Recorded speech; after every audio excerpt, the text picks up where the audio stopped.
একটু সাহস করে একদিন বলল। আমি তখন আম্মার রুমের পাশ দিয়েই যাচ্ছিলাম। আমার আম্মা আমার আব্বাকে বারান্দা থেকে ডাইকে বলল, একটু শুনবেন? আমার আব্বা আসলো। বলো কি হয়েছে? আমার আম্মা বলল, আপনি যে এগুলা করতেছেন আশেপাশের লোকজন হাসাহাসি করে, কাজের বুয়ার আয়সা কমপ্লেন করে। বিশ্বাস করবেন না, আমার আব্বা আমার আম্মার গলাটা চাপে ধরে মাটিতে শুয়ে একটা পায়ে পাড়া দিয়ে ধরে আরেকটা পা টান দিল। আমার আম্মার মলদারটা হাফ ইঞ্চি পরিমাণ ছিঁড়ে গেল। কিছু করছেন আপনি পেশায়? না, আমি কিছু করছি না। আচ্ছা, আর জন্ম হয়েছিল কোথায় আপনার? আমার জন্ম ঢাকাতেই। ঠিক আছে, তো শুরু করুন। একেবারে মনে পড়ে যেখান থেকে আপনার, আমরা সেখান থেকেই শুনতে চাই। জি জি, আমি একদম ছোটবেলা থেকেই শুরু করতে চাই। আচ্ছা, আমার যখন 6 বছর বয়স তখন আমরা শ্যামলীতে চলে আসি। তখন আমরা 5টা ফ্যামিলি আশেপাশে থাকতাম। তো সবার বাসায় দেখতাম নানু আসতেছে, মামা আসতেছে, খালা আসতেছে, আমাদের বাসায় কেউ আসতো না। তখন আমি মাকে জিজ্ঞেস করতাম যে আমাদের বাসায় কেউ আসে না কেন মা? তখন মা বলতো, অনেক সময় কান্নাও করতো, অনেক সময় এমনিই বলতো যে আছে, কিছু আছে, তুমি বড় হলে বুঝতে পারবা, এখন বুঝবা না। তখন হঠাৎ করেই একবার দেখলাম যে আমার নানুকে নিয়ে আমার মামারা ঢাকায় আসলেন এবং আমাদের বাসায় উঠলেন। মা পরিচয় করাই দিল, এটা তোমার নানু, এটা তোমার মামা। তো আমরা তো মহা খুশি, কারণ কেউ আসে না, হঠাৎ করে নানু আসছে, মামা আসছে, আমরা খুব খুশি। নানু তখন ডায়াবেটিস ধরা পড়ে, নানু চিকিৎসার জন্য আসে, আর ওই মুহূর্তে ঢাকায় আর কেউ ছিল না। আচ্ছা, শুধু আমরাই ছিলাম ওনাদের রিলেটিভ বলতে, সেই জন্য হয়তো আমাদের এখানে উঠছে। মানে আপনার 6 বছর বয়স অবধি কাউকেই আসতে দেখেননি বাসায়? আসছে, ফুপু আসছে, চাচা আসছে, কিন্তু ওই নানার বাড়ির কেউ আসে না। মার সাইডের কেউ আসতেন না। তারপরে এই যে নানু যে আয়সা এখানে যে চিকিৎসা করাই গেল, তারপর থেকে আমাদের নানুর বাড়িতে যাওয়া আসা শুরু হলো। যখন আমার 7 বছর বয়স তখন প্রথম নানার বাড়িতে গেলাম, বেড়াতে গেলাম। তখন লোকজন বলল যে তোমার আব্বা আম্মা তো অনেক খারাপ কাজ করছে। একটা কোয়েশ্চেন, আপনার আব্বা কি করতেন তখন? আমার আব্বা চাকরি করতেন, সরকারি চাকরি করতেন। আচ্ছা। তো আমার নানার বাড়িতে যাওয়ার পর লোকজন এক একজন এক এক রকম কথা বলা শুরু করলো। তখন 7 কি 8 বছর বয়স, তখন আমার কিছু কিছু বুঝি আর কি। তখন আমার বললো যে তোমার আব্বা আম্মা তো অনেক খারাপ কাজ করছে। কি করছে? তোমার আব্বা তো তোমার আম্মারে নিয়ে ভাগে গেছে, পালাই গেছে। আচ্ছা। এই জন্যে তোমার আম্মারে ত্যায্য করে দিছিল। তখন আমি এটা আবার আইসা আমার মার কাছে জিজ্ঞেস করলাম যে মা, সবাই এরকম কথা বলতেছে কেন? তুমি আর আব্বা মিলে এরকম কাজ করছো? তখন আমার আম্মা বোঝায় আমার ব্যাপারটা বললো যে মা, এরকম হয়েছিল, আমাকে দেখায়া তোমার খালাকে বিয়ে দিছিল। মানে ব্যাপারটা হচ্ছে যে আপনার আম্মাকে, আমার আম্মা দেখতে খুব সুন্দরী ছিলেন এবং আমার একটা খালাম্মা ছিলেন যিনি দেখতে ভালো ছিলেন না। তো আমার আব্বাকে দেখানো হয়েছিল আমার আম্মাকে, কিন্তু বিয়ে দিয়ে দিছে হইলো আমার খালার সাথে। তো আমার আব্বা এই ব্যাপারটা যখন জানতে পারে, তখন আমার আব্বা করছে কি, সে আবার এই ব্যাপারটা মেনে নেয় নাই। এটা তো মেনে না নেওয়ারই কথা, দেখানো হলো একজনকে বিয়ে দিল আরেকজনের সাথে। তখন আমার আব্বা ওই ফ্যামিলিকে না বলে আমার আম্মাকে কনভিন্স করা শুরু করলো যে তোমার ফ্যামিলি এইগুলা করছে আমার সাথে, আমি তোমাদের বদনাম করে দিব, তোমার আব্বারে আর এই গ্রামে থাকতে দিবে না, বের করে দিবে, এই সেই অনেক কিছু বলছে। এটা কি আপনার খালার সাথে বিয়ে হয়ে যাওয়ার পরে আপনার আব্বা এগুলো বলছেন? হ্যাঁ হ্যাঁ, যখন আব্বা জানতে পারছে আর কি যে একজনকে দেখায় আরেকজনকে বিয়ে দেওয়া হয়েছে, তখন আমার আব্বা করলো কি, একদিন যখন আমার আম্মাকে কোনোভাবেই কনভিন্স করতে পারে না, তখন আমার খালা আর আমার মাকে নিয়ে আমার আব্বা সিনেমা দেখতে যায় হলে। ওইখান থেকে আগে থেকে মাইক্রো বাসটাস রেডি করা ছিল, ওইখান থেকে নাকি আমার আম্মাকে উঠাই নিয়ে ঢাকায় চলে আসছে আমার আব্বা। মানে সিনেমা দেখতে গেল আপনার আম্মাকে নিয়ে? আমার আম্মা আর আমার খালা, তার যে তখনের ওয়াইফ, দুইজনকেই নিয়ে গেছে। কিন্তু খালাম্মাকে বসায় রাখা কোনো একটা অজুহাত দেখায় আম্মাকে বাইরে নিয়ে এসে মাইক্রোতে করে চলে আসছে ঢাকায়। আসার পর আম্মাকে আবার বিয়ে করে উনি। আচ্ছা, ঢাকায় বলতে আপনার আব্বা কোথায় থাকতো? তখন আব্বা মালিবাগে থাকতো। আচ্ছা। কিন্তু ওইটা খালাম্মা তো থাকতো গ্রামে, কিশোরগঞ্জে। আচ্ছা। আমার আম্মাকে ঢাকায় আনার পর আমার আব্বা মালিবাগ চৌধুরী পাড়ায় আমার আম্মাকে আবার নতুন করে বিয়ে করে। তাতে আপনার আম্মার সম্মতি ছিল? আম্মা তখন বাধ্য হয়েছে বিয়ে করতে। আচ্ছা। কোন মুখ নিয়ে আবার দেশে ফেরত যাবে? ফোর্সের মুখে? হ্যাঁ, ফোর্সের মুখে। আমার ফুপুরা, দাদুরা, চাচারা সবাই তারে কনভিন্স করছে যে তোমার বাপ তো বেমানি করছে, আমরা চাইলে জালিয়াতি মামলা দিতে পারি, এই করতে পারি, সেই করতে পারি, কিন্তু তুমি যদি আমার বিয়ে করো তাহলে আর আমরা এইসবের মধ্যে যাব না। আচ্ছা, কিন্তু ওনারা ওই কাজটা কেন করলো? ওই যে আমার খালাম্মার কোথা থেকে বিয়ে আসতো না, আর আসলেও কেউ পছন্দ করতো না। এটা কিন্তু একটা অন্যায় ছিল অবশ্যই। হ্যাঁ, আমার আব্বার সাথে অন্যায় করা হয়েছে। তো বিয়ে করে নিল। কিছুদিন পরে খবর আসলো যে আব্বার যে প্রথমে আমার যে খালার সাথে বিয়ে হয়েছিল, ওনার পেটে সন্তান চলে আসছে। আচ্ছা। তো ওইখান থেকে আমার আব্বা আম্মা থাকতে থাকলো। আর গ্রামের থেকে একটা খবর আসলো যে আমার আম্মাকে ত্যায্য করে দেওয়া হয়েছে, আমার আম্মাকে তারা আর কোনোদিন গ্রহণ করবে না। এই কথাগুলো পরে আম্মা আমাদেরকে বুঝায় বলল যে এই কারণে তোমার নানার বাড়ির সাথে আমাদের যোগাযোগ ছিল না। তারপরে তো আসা যাওয়া শুরু হইলো, কিন্তু আমার আব্বা আম্মাকে এত বেশি টর্চার করত যে আমরা পাগল হয়ে যাইতাম ওইটা দেখা। ভাত নরম হয়েছে কেন, ভাত শক্ত হয়েছে কেন, ভাতে পানি লেগে আছে কেন, ডিম ভাজা এরকম হয়েছে কেন, মানে প্রতিটা কথার আগে পিছে ওনাকে মারত, প্রচন্ড রকমের মারত, এত মারত যে পাগল হয়ে যাইতাম ওইটা দেখা। বুঝতাম না, চিন্তা করতাম কেন মার খাচ্ছে আমার মা, এত মার কেন খাচ্ছে, যে এত কেন মার খাবে একটা মানুষ। তখন এক পর্যায়ে আর খুব গালিগালাজও করতো, মারতে মারতে মারতে মারতে এক পর্যায়ে করতো কি এক রুম থেকে আরেক রুমে টানা হেসরা, এক পর্যায়ে দরজাটা খুলে আমার মারে বের করে দিত রুম থেকে। আমার মা ছাদে যে কান্নাকাটি করত, যখন আমার আব্বার রাগ পড়ে যেত তখন আবার উনি ওনাকে ফিরায় নিয়ে আসতো। তো এরকম দেখতে দেখতে আমরা যে আশেপাশে 4-5টা ফ্যামিলি ছিল তারা একবার আম্মাকে বলল যে ভাবি এইভাবে তো শেষ হয়ে যাবেন, এইভাবে আর কয়দিন। তারা পর্যন্ত আমার আম্মার জন্য কাঁদতো। তো আমার আম্মা কাঁদতো না, মুখ চেপে রাখতো যে বাইরের মানুষ শুনবে। খুব পরেশগার মহিলা ছিলেন আমার আম্মা। তারপরে একদিন একটা আন্টি শিক্ষিত ছিল, উনি বললেন যে আপনি একটা নেন, ব্যবস্থা নেন ওনার বিরুদ্ধে, উনি বকা দেখ, যা করে করুক, গায়ে হাত দিবি কেন এইভাবে। আর আমার আম্মা অসম্ভব সুন্দরী ছিলেন, ওনার এই সুন্দর গায়ে যখন মাখতো ওনার পুরাটা গা কালো হয়ে থাকতো জায়গায় জায়গায়। তখন খালাম্মা একদিন বলল যে না, এভাবে চলতে পারে না, আপনি একটা ব্যবস্থা নেন।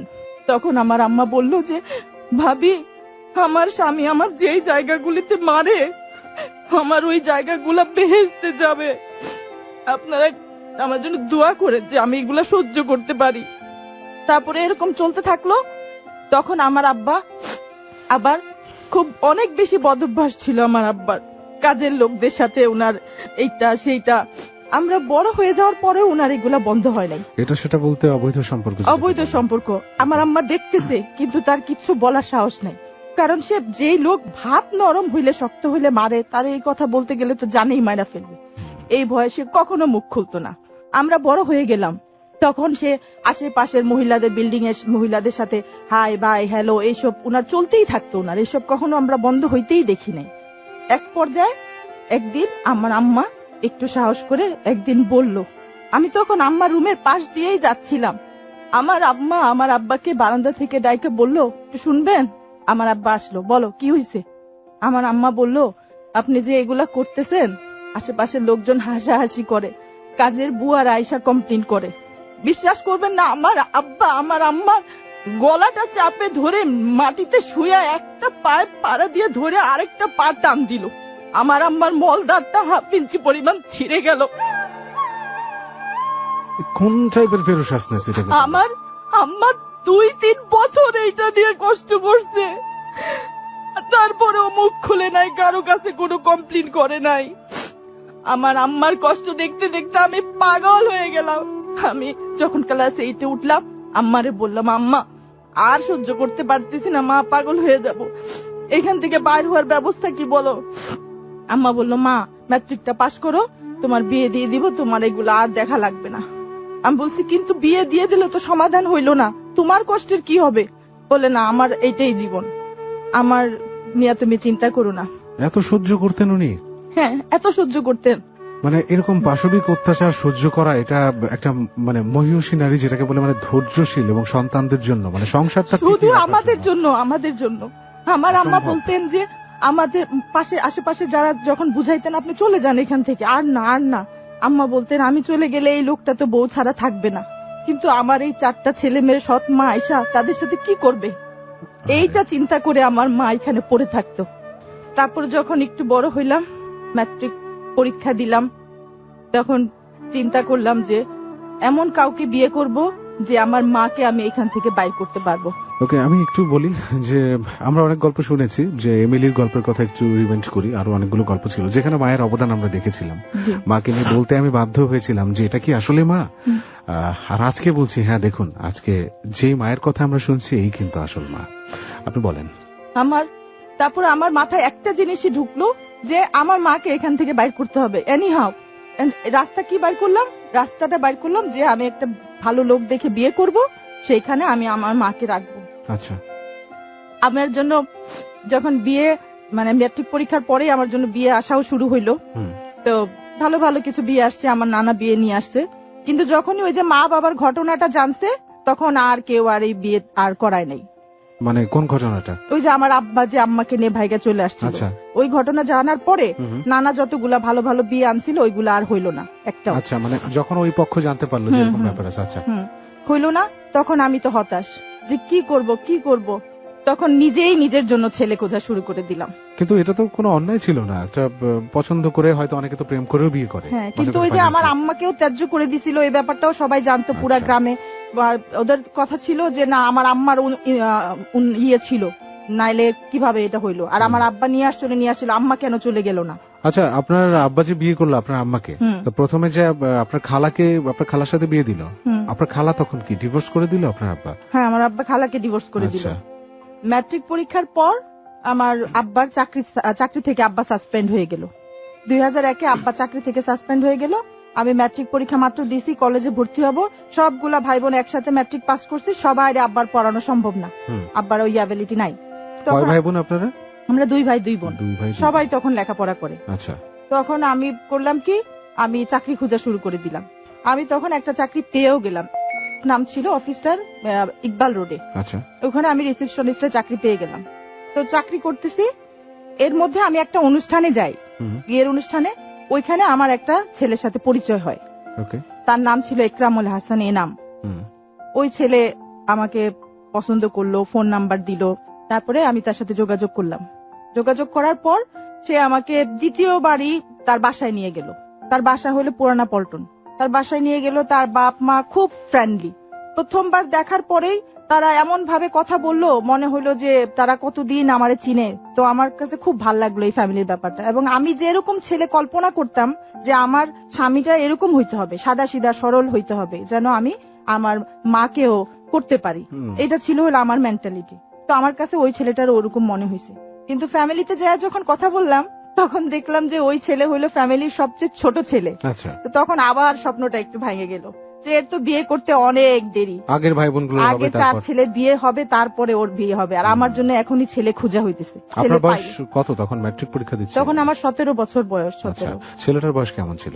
ছেলের বয়স তখন 18 ছিল হয়তো। আচ্ছা, তখন ওই ছেলে ফ্যামিলিতে যাওয়া আসা শুরু করলাম, মানে ওদের বাসাতেই দেখা করতাম, কখনো বাইরে দেখা করা লাগে নাই, মানে ফ্যামিলি এমন ভাবে আমাকে অ্যাকসেপ্ট করে নিল।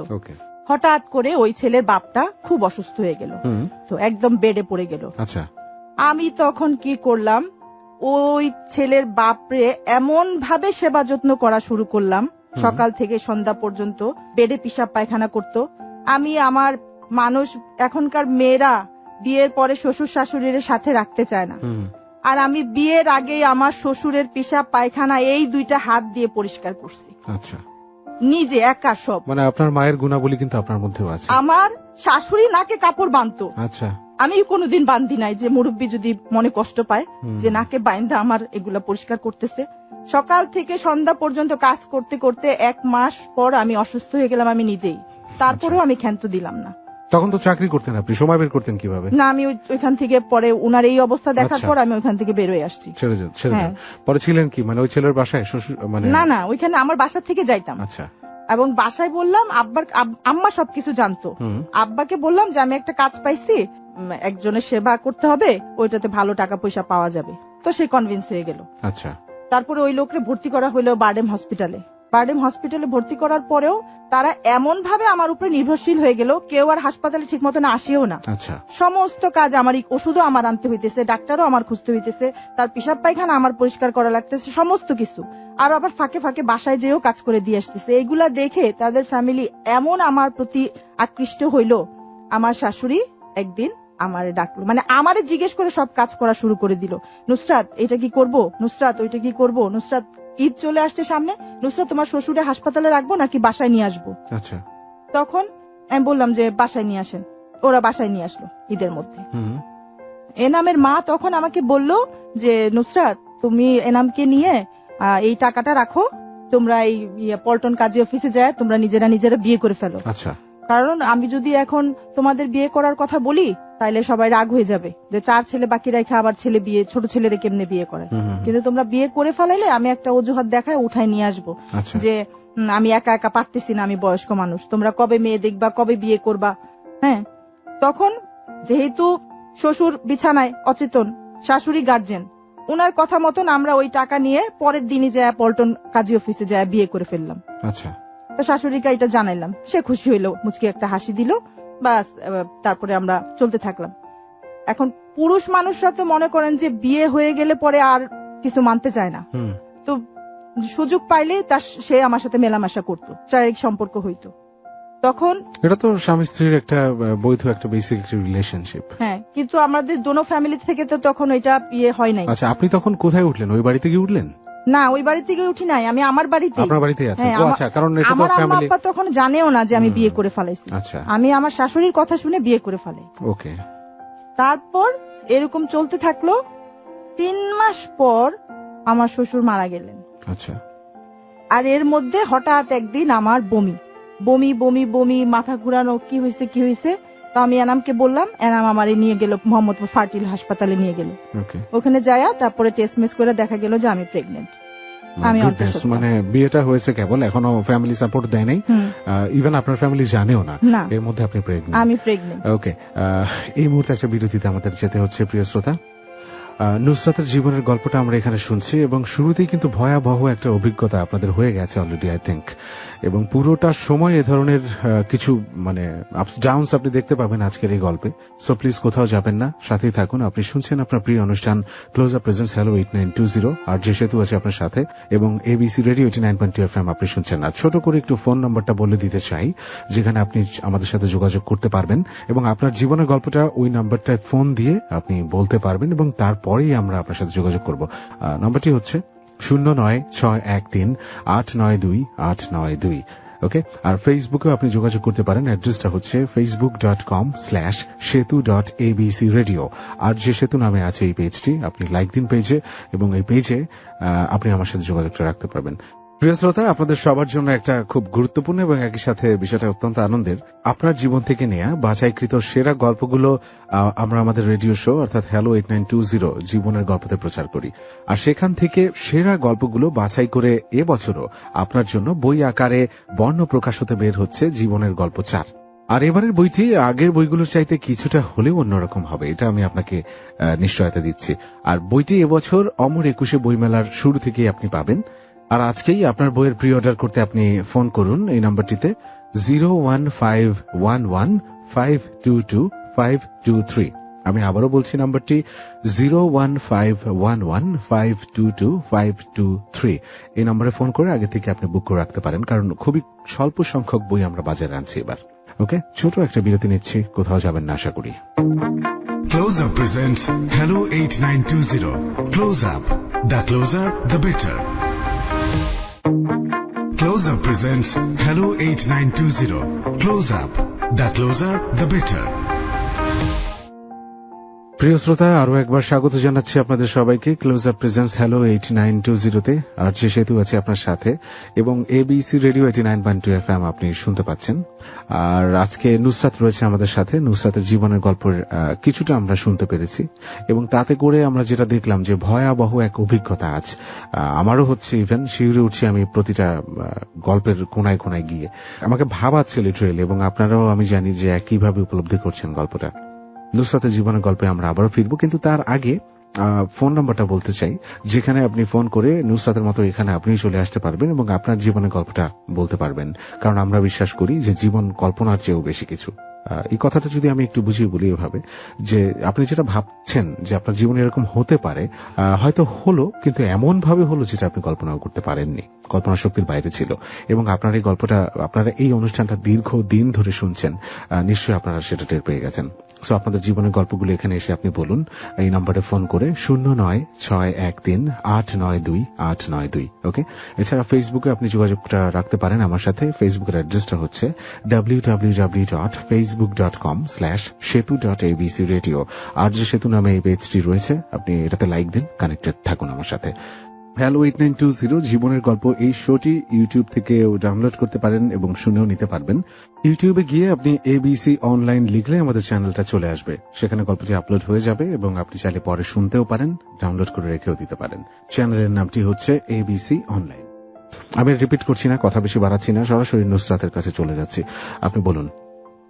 3 মাস পর আমার শ্বশুর যে হাসপাতালে ভর্তি ছিলেন বারডেমে, উনি মারা গেলেন। তো এবং একই সাথে আপনি দেখলেন যে আপনিও প্রেগনেন্ট। হ্যাঁ, আমি প্রেগনেন্ট। তো ফার্টিলে যে এটা যখন জানতে পারলাম, আমার একটা কথা মিস হয়ে গেছে। যখন আমি আমার শ্বশুরের যত্ন করতাম, একা একা সবকিছু করতাম, আমি একা পারতামও না, তারপরেও আমি করেই যেতাম। তো তখন আমার শাশুড়ি আমার উপর এত খুশি ছিলেন, উনার বাক্স ভর্তি গয়না ছিল, সোনার গয়না। উনি এগুলো মুঠ দিয়ে উঠায় আমাকে দেখায় বলতেন, নুসরাত, আমার ছেলের বউরাই এগুলা পাবে। উনি ওনার সেই কালের 40 বছর আগে সে বিয়ের বেনারসি কাতান সব আলমারিতে বাইর করে আমাকে দিতেন, যে তুমি এগুলা দিয়ে ড্রেস বানায় বানায় পড়ো। মানে যত ভাবে একটা মানুষকে উৎসাহ করা যায় উনি করতেন। তো আমি আরো উৎসাহ হয়ে আরো করতাম এগুলা পাওয়ার লোভে না, মানে খুব আদর করতেন তখন তিনি আমাকে। ঠিক আপনার মায়ের মতো একজন ভালো মানুষ আপনি ওদিকে পেলেন, তাই? হ্যাঁ। তখন আমি আমার শাশুড়িকে বললাম যে আমার এইসবের দরকার নাই, আমি সবসময় নিজে একটা কিছু করতে চাই। তখন উনি আমাকে বললো যে তুমি কি করতে চাও? আমি বললাম যে আমি একটা খাবারের ব্যবসা করতে চাই। তখন তিনি আমাকে বললেন, আমাদের এই 1 তলা বাড়ি ভেঙে যখন 12 তলা অ্যাপার্টমেন্ট উঠবে, তখন নিচে আমি তোমাকে আর এনামকে একটা খাবারের ব্যবসা দিয়ে দিব। আচ্ছা, তো আপনাকে মানে খাবারের ব্যবসায়ী কেন? মানে তো আমি যখন থেকে আমি রান্না বাড়া শুরু করছি, তখন থেকে আমি এত প্রশংসা পাইছি খাবারের। এবং আমার এই শ্বশুর বাড়ি প্রথম যখন আমি রান্না করে খাওয়াই, তারাও মুগ্ধ আমার রান্নায়। এবং প্রতিটা মানুষ আমাকে এটা বলছে যে আপনি খাবারের ব্যবসার উপরে কিছু করেন, আপনি শাইন করতে পারবেন। আচ্ছা, মানে উনি হচ্ছে খাবার অনেক সুন্দর রান্না করেন, অনেক সুন্দর খাবার বানান। কি কি আইটেম আপনি বানাতে পারেন? আমি ফাস্ট ফুড আইটেম বানাতে পারি, আমি চাইনিজ আইটেম, বাংলা খাবার সবকিছুই আমি তৈরি করতে পারি। নাইস। তারপরে যখন আমার শ্বশুর মারা যাওয়ার পর যখন এটা জানলাম যে আমি প্রেগনেন্ট, আমার হাজবেন্ড যখন এটা জানলো, সে মাথায় হাত দিয়ে বসলো। সে আমারে খুব প্রেসার দিল যে এই বাচ্চা কিছুতেই রাখা যাবে না। আমি তখন তারে বললাম, কেন, আমার এই বাচ্চাটা কি অবৈধ যে আমি বাচ্চাটা রাখবো না? এটা আমার প্রথম বাচ্চা, পৃথিবীর কোন শক্তি আমার কাছ থেকে আমার বাচ্চারে আলাদা করতে পারবে না। তখন সে তো আরো চিন্তায় পড়ে গেল। তখন আমি বললাম যে তুমি আমাকে কনভিন্স করার চেষ্টা করো না, কারণ আমি বাচ্চা রাখবই। আমি বললাম তুমি যায় তোমার ফ্যামিলিকে জানাও, কারণ তোমার আম্মা তো সবকিছু জানে, ভাইরা বোনরা না জানলে কি হয়েছে। তখন সে বাসায় গেল, বাসায় গিয়ে বললো, আম্মা, নুসরাত প্রেগনেন্ট, ওকে উঠায় আনার ব্যবস্থা করো। ওর মা নাকি লাভ দিয়ে উঠা ছেলেরে থাপ্পড় একটা দিয়া, তোর 4 বড় ভাই থাকতে তুই বিয়ে করছোস, আবার তোর বউয়ের বাচ্চা পেটে, আবার তুই এটা বলতে আসছিস, তোর লজ্জা লাগলো না? তখন এনাম তো থতমত খায় গেল, আরে আম্মা এসব কি বলে, আম্মাই তো করাইছি বিয়ে, এখন আম্মা এসব কি জন্য বলতেছে? তখন সব ভাইরা আয়সা এগুলা শুনা খুব হইচই ঘরের মধ্যে। আমার হাজবেন্ড বলল যে মা, তুমিই তো এটা করাইছো, এখন তুমি এগুলা বলতেছো কেন? তখন আমার শাশুড়ি পট করে কোরআন শরীফ মাথায় নিয়ে ফেলাইলো। কোরআন শরীফ মাথায় নিয়ে সে বলল, কখনো আমি এর কাজ করাই নেই, কেন তুই আমার উপরে তোর পাপের বোঝা ঢালতেছিস? মানে উনি একেবারেই একদম চোখ পল্টি সাথে সাথে। মানে উনি বিয়েটা করান নাই এটা বলছেন? হ্যাঁ, আমরা তো সরল মনে সরল বিশ্বাসে উনার কথায় যায় বিয়ে করে আসছি। উচিত ছিল উনাকে সাক্ষী রাখা বিয়েটা করা, তাইলে উনি এটা করতে পারতো না। এটাই আমি বলি যে একটু আগে বললাম যে জীবন আসলে কল্পনার চেয়েও বেশি কিছু। এই যে দেখুন, আমি কিন্তু একটু আগে আবারও বললাম একটা কথা, প্রিয় শ্রোতা, আপনাদেরকে বলছি যে আমি নুসরাতকে বলেছিলাম যে আপনার মায়ের মতো একটা ভালো মানুষ আপনি পাইলেন না, ওনার শাশুড়িকে কিন্তু আমি মেন করেছিলাম। কিন্তু এখন দেখুন ঘটনাটা একেবারেই উল্টে গেল। যাই হোক, ওটা হয়তো উনি ওনার স্বার্থের জন্যই আপনাকে বিয়েটা করালেন বা আমাকে ইউজ করতেছিলেন তিনি। আচ্ছা, মানে আমি বুঝতে পারিনি। এই ইউজের ব্যাপারটা আমার মনে হয় যে মানব সম্প্রদায়ে বা আমাদের সোসাইটিতে এই ব্যাপারটা খুব বেশি পরিমাণে চলে, যে নিজের প্রয়োজনে আমরা একটা মানুষকে এমন ভাবে ব্যবহার করি, তাকে বিভিন্ন ধরনের লোভ প্রতারণা তার সাথে করে এমন ভাবে ইউজ করি, এবং ফাইনালি লাস্ট ফিনিশিং যেটা হওয়া উচিত ছিল সেটা হয় না। ঠিক নুসরাতের জীবনে যেমন হচ্ছে। ওকে নুসরাত, তারপরে কি হলো? তারপর তো ওই দিন থেকে আমার এন্ট্রি বন্ধ ওই বাসায়। তার ছেলেকে বলে দেওয়া হলো, ওই মেয়ে যদি আর এই বাসায় আসে তাহলে তোরও আর জায়গা নেই, তোরেও বের করে দিব বাসা থেকে। কিন্তু আপনি তো লিগ্যালি বিয়ে করেছেন। হ্যাঁ, লিগ্যালি বিয়ে করছি, আমার কাছে কাগজপত্র ডকুমেন্টস আমি আজকেও সাথে নিয়ে আসছি। আচ্ছা, হ্যাঁ। তখন আপনি ওগুলো কেন সাবমিট করেননি ওই ভাইদের সামনে? তখন আইনি সেই পেপারস গুলো আপনি কেন দেখাননি ওদের? আমার যে ওই যে দারোয়ানকে বলে দিছে যে এই মেয়ে যেন আর এই বাসায় ঢুকতে না পারে। তারপরে আমি আমার বাসায় জানাইলাম, আমার আব্বাকে আম্মাকে জানাইলাম। আমার আব্বাও আমাকে খুব গালিগালাজ করলো, খুব মারধর করলো। আমার আম্মাকে মারধর করলো যে তুই খারাপ, তোর মেয়ে খারাপ, দেখ কি কাজ করে আইছে, তুইও মুখ কালা করে আইছিস, তোর মেয়ে মুখ কালা করে আইছে, দুনিয়া আর আজে বাজে কথা সে বললো। ওকে, কিন্তু আপনার হাজবেন্ড সে কি ইনিশিয়েটিভ নিল? সে কি সে প্রতিবাদ কিছুই করেনি? করলো না, সে ভাইদের উপরে চলতো। আর সে আমাকে মিথ্যা কথা বলছিল যে সে বিবিএ পাস, পরে জানা গেল যে সে ম্যাট্রিক পাস একটা ছেলে। তারপরে তার ফ্যামিলিতে আমার আব্বা আর আম্মা গেল। হ্যাঁ, আপনি ওই কথাটা বিশ্বাস কেন করলেন? ওর বয়স যদি 18 হয়, তখন 18 বছর বয়স, 18 বছর না তো, তখন তার বয়স হলো 20। তখনও তো বিবিএ পাশ করে ফেলা সম্ভব নয়। আমি এরকম একটা পরিবেশে বড় হয়েছি, এত কিছু যাচাই বাছাই করার মতন আমার মেন্টালিটি কখনো ছিল না। আমি শুধু একটা আশ্রয় খুঁজছি বুঝতে সবসময়। পেরেছি। যাই হোক, ওই একটা আশ্রয়ের জন্য আপনি অনেক কিছু হিসাব কিতাব করেননি, অনেক কিছু হিসাব মিলাতেও আপনি ভুল করেছেন। জি। তারপর ওরা করলো কি, আমার পরিবারে আমি যখন জানাইলাম এটা, আমার আব্বা তখন বলল আমার মেয়েকে মানে নেয় নাই, এই লজ্জা আমি মুখ দেখাইবো কিভাবে মানুষের, ওই চিন্তা করে পাইতেছি না। আর তুই আমার যা বলতেছিস যে ওইখানে যায়া ওদের হাতে পায়ে ধরতে, তোরে উঠাই দিতে, আচ্ছা, তুই মরে যা বিষ খায়, তোর মতন মেয়ের আমার দরকার নাই, আমি কোথাও যাইতে পারবো না। তখন আমি অনেক কান্নাকাটি করছি, অনেক, এত কাঁদছি, জায়নামাজে বসে এত কাঁদছি। পরে এক পর্যায়ে দেখলাম যে এক সময় ওই ছেলেটাই চলে আসছে এক কাপড়ে। আচ্ছা, এনাম তার ফ্যামিলিকে ছাড়া এক কাপড়ে চলে আসছে আপনার কাছে চলে আসলো? আমার কাছে চলে আসছে, মানে আমার বাসায়। আপনার বাসায়? হ্যাঁ।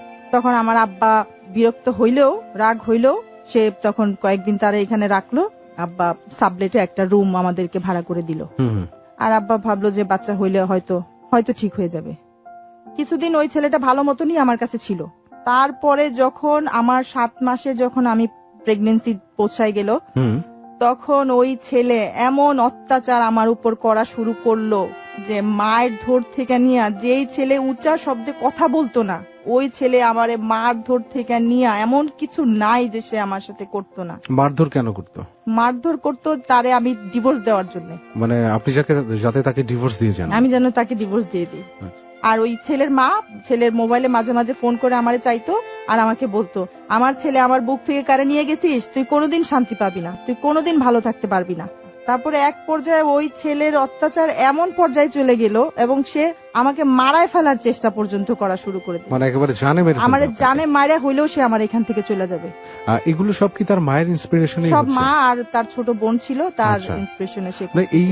এগুলো কেন ঘটে আমি জানি না। মানে বিয়ে হয়ে গেছে, বিয়ে তো একটা চিরদিনের একটা বন্ধন, যেটা হয়ে গেল সেটা এবং তার মায়ের সম্মতিতেই হলো, তার মাই কিন্তু আপনাদের পাঠালো। সো এখন কেন এরকম একটা অশান্তি সৃষ্টি করা? এগুলো আমাদের সমাজে অনেক হয়। এই ঘটনার শিকার অনেকেই হয়তো এগুলো শুনছেন, যারা হয়তো এরকম করেছেন প্র্যাকটিক্যাল লাইফে, এই ক্যারেক্টারটাই ছিলেন, যে ওই মায়ের রোলে ছিলেন, এমন হয়তো অনেকে শুনছেন। এটার জন্য একটা সম্পর্ক গড়ালেন, সেই সম্পর্কটা আবার নষ্ট করার জন্য চেষ্টা করছেন। এই যে অযথা অশান্তি সৃষ্টি, যে পরিবেশ নষ্ট, সমাজের মানে শান্তি নষ্ট, বেসিক কথা, এটার কোনো মানে হয় বলে আমার মনে হয় না। যারা শুনছেন একটু জাজ করবেন এবং এ ধরনের পরিবেশ সৃষ্টি না করে বরং উল্টোটা একটা শান্তিময় কিছু ম্যানেজ করা বা সৃষ্টি করাটা কিন্তু মেইন ইম্পর্টেন্স হয়ে দাঁড়ায় আমাদের সামনে মনে হয়। যাই হোক, বলেন নুসরাত। আমার মা, আমি যখন প্রেগনেন্ট তখন আমার মা খাওয়া পাঠাইতেন, আমার পেটে বাচ্চা, 2টা ডিম পাঠাইতেন, দুধ পাঠাইতেন, খাওয়া পাঠাইতেন। আমি আমার স্বামীরে খাওয়ায় যদি খাওয়া বাঁচতো তাহলে ওই খাওয়াটা আমি খাইতাম। কোনদিন আমার স্বামী বলে নাই যে তোমার পেটে বাচ্চা, তুমিও একটা ডিম খাও, তবু আমি কোনোদিন কমপ্লেন করি নাই।